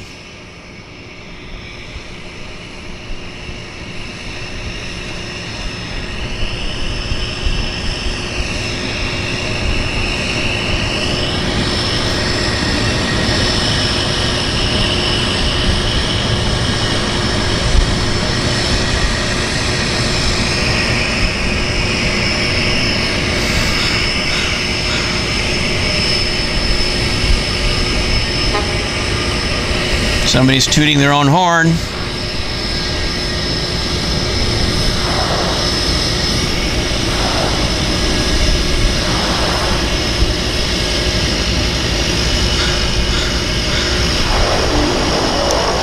Flying by the seat of the pants.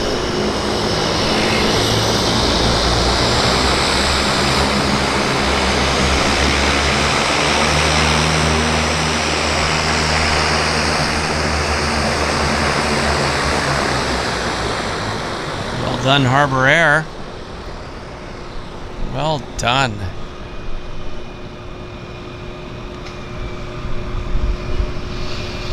There's been no shortage of action, and that's what I like about this location, is that we can come out here, we can have non-stop action, we can have good chit chat amongst ourselves, we get to say hello. That's it. It's good fun, right? What's there not to like? Lots of splashing around.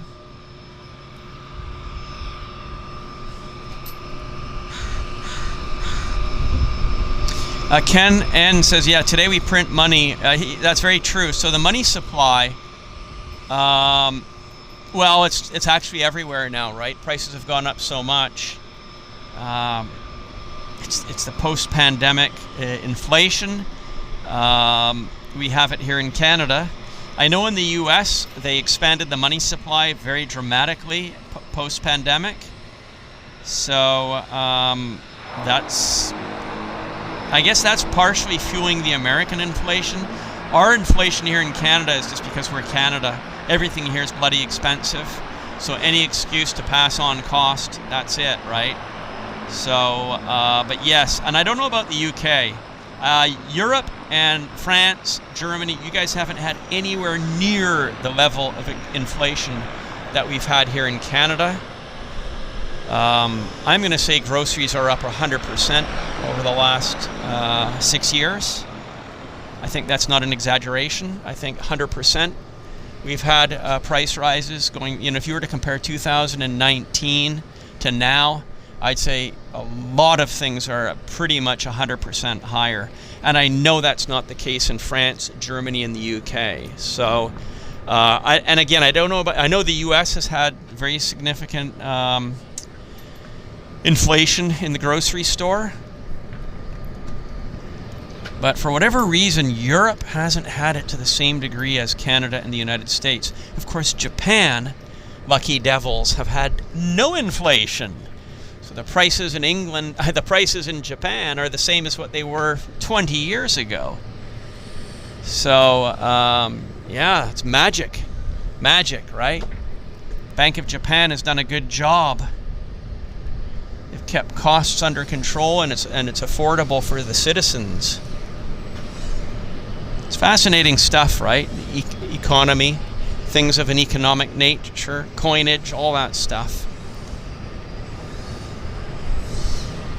So yeah, a dozen eggs here in Vancouver, probably about $8 Canadian. So what's that? $5.50 US, $6 US, somewhere in that region for a dozen eggs. Loaf of bread, $5. A package of hamburger meat's about 12 to 15. Yeah, it's like that, right?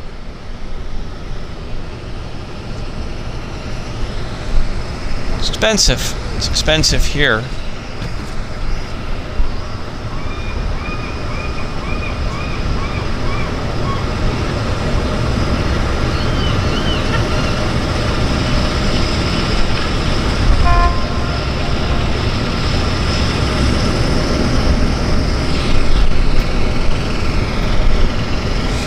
So yesterday I was at the grocery store and I picked up an organic watermelon grown in the United States. And it looked nice, ready to eat, and it was priced at $5 a kilo. So I put it on the scale. It weighed in at about 5.5 kilos. So you guys can do the math. About $27 including tax for an organic watermelon. That gives you an idea of the cost here in Canada. I did not purchase it, but that's just too much. Too much for a watermelon. $26 for an organic watermelon grown somewhere in the United States. Maybe California, I don't know. So yeah, big bucks. Big bucks. Super expensive. So the galley says Montreal is one of my favorite cities. Yeah, it's a nice place. JD says the cheapest eggs are $4.50 at Walmart. but I have to drive to Cranbrook to do that. Now, prices outside of Vancouver may be a lot cheaper, right? Everything in Vancouver is escalated. So I believe that's the case. Prices outside of Vancouver, in Burnaby, Richmond, cheaper than Vancouver. That's just how it is.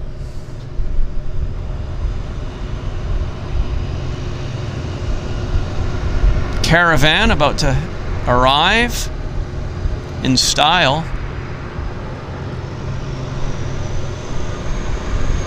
Harbour Air setting up quite nicely. Flying with purpose. Sea bus in the background.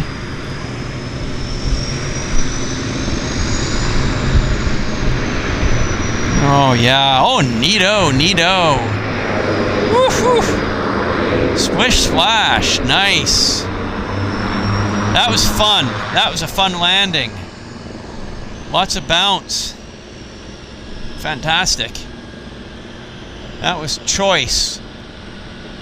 That was a choice landing. I like it. I like it. That was fun.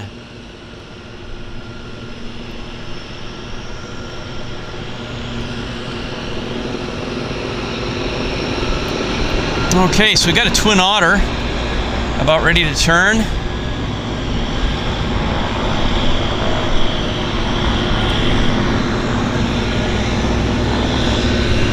Morris Telavi said, I'm going to read, that's an interesting comment there. Woo. Spray time. Spray time. Nice. Twin Otter action. Beautiful stuff.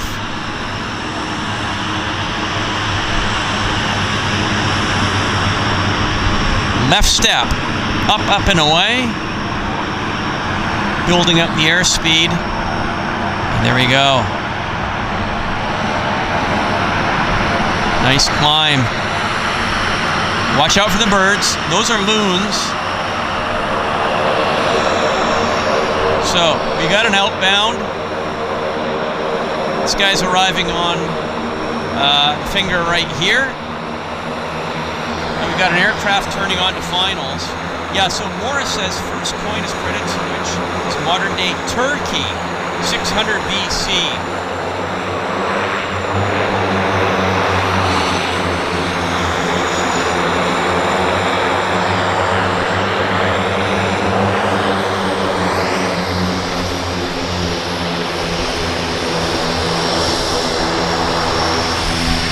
And we've got a Beaver landing.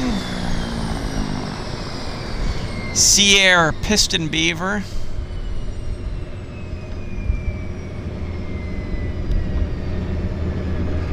Nice.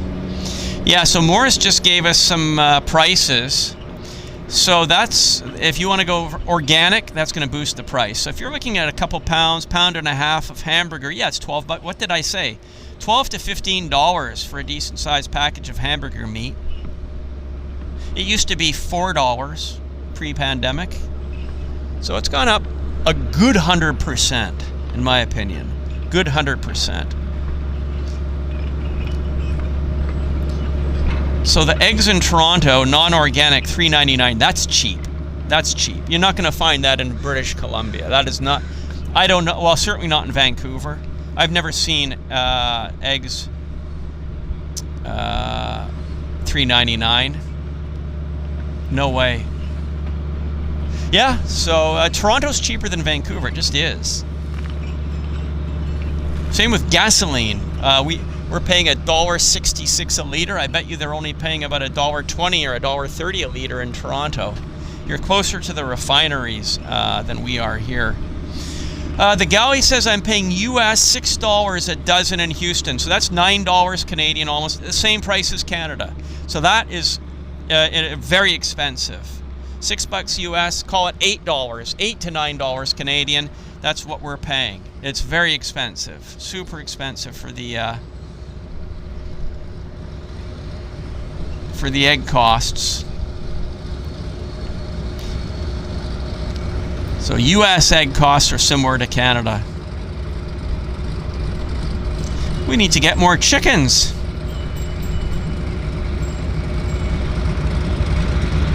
Oh, one bounce.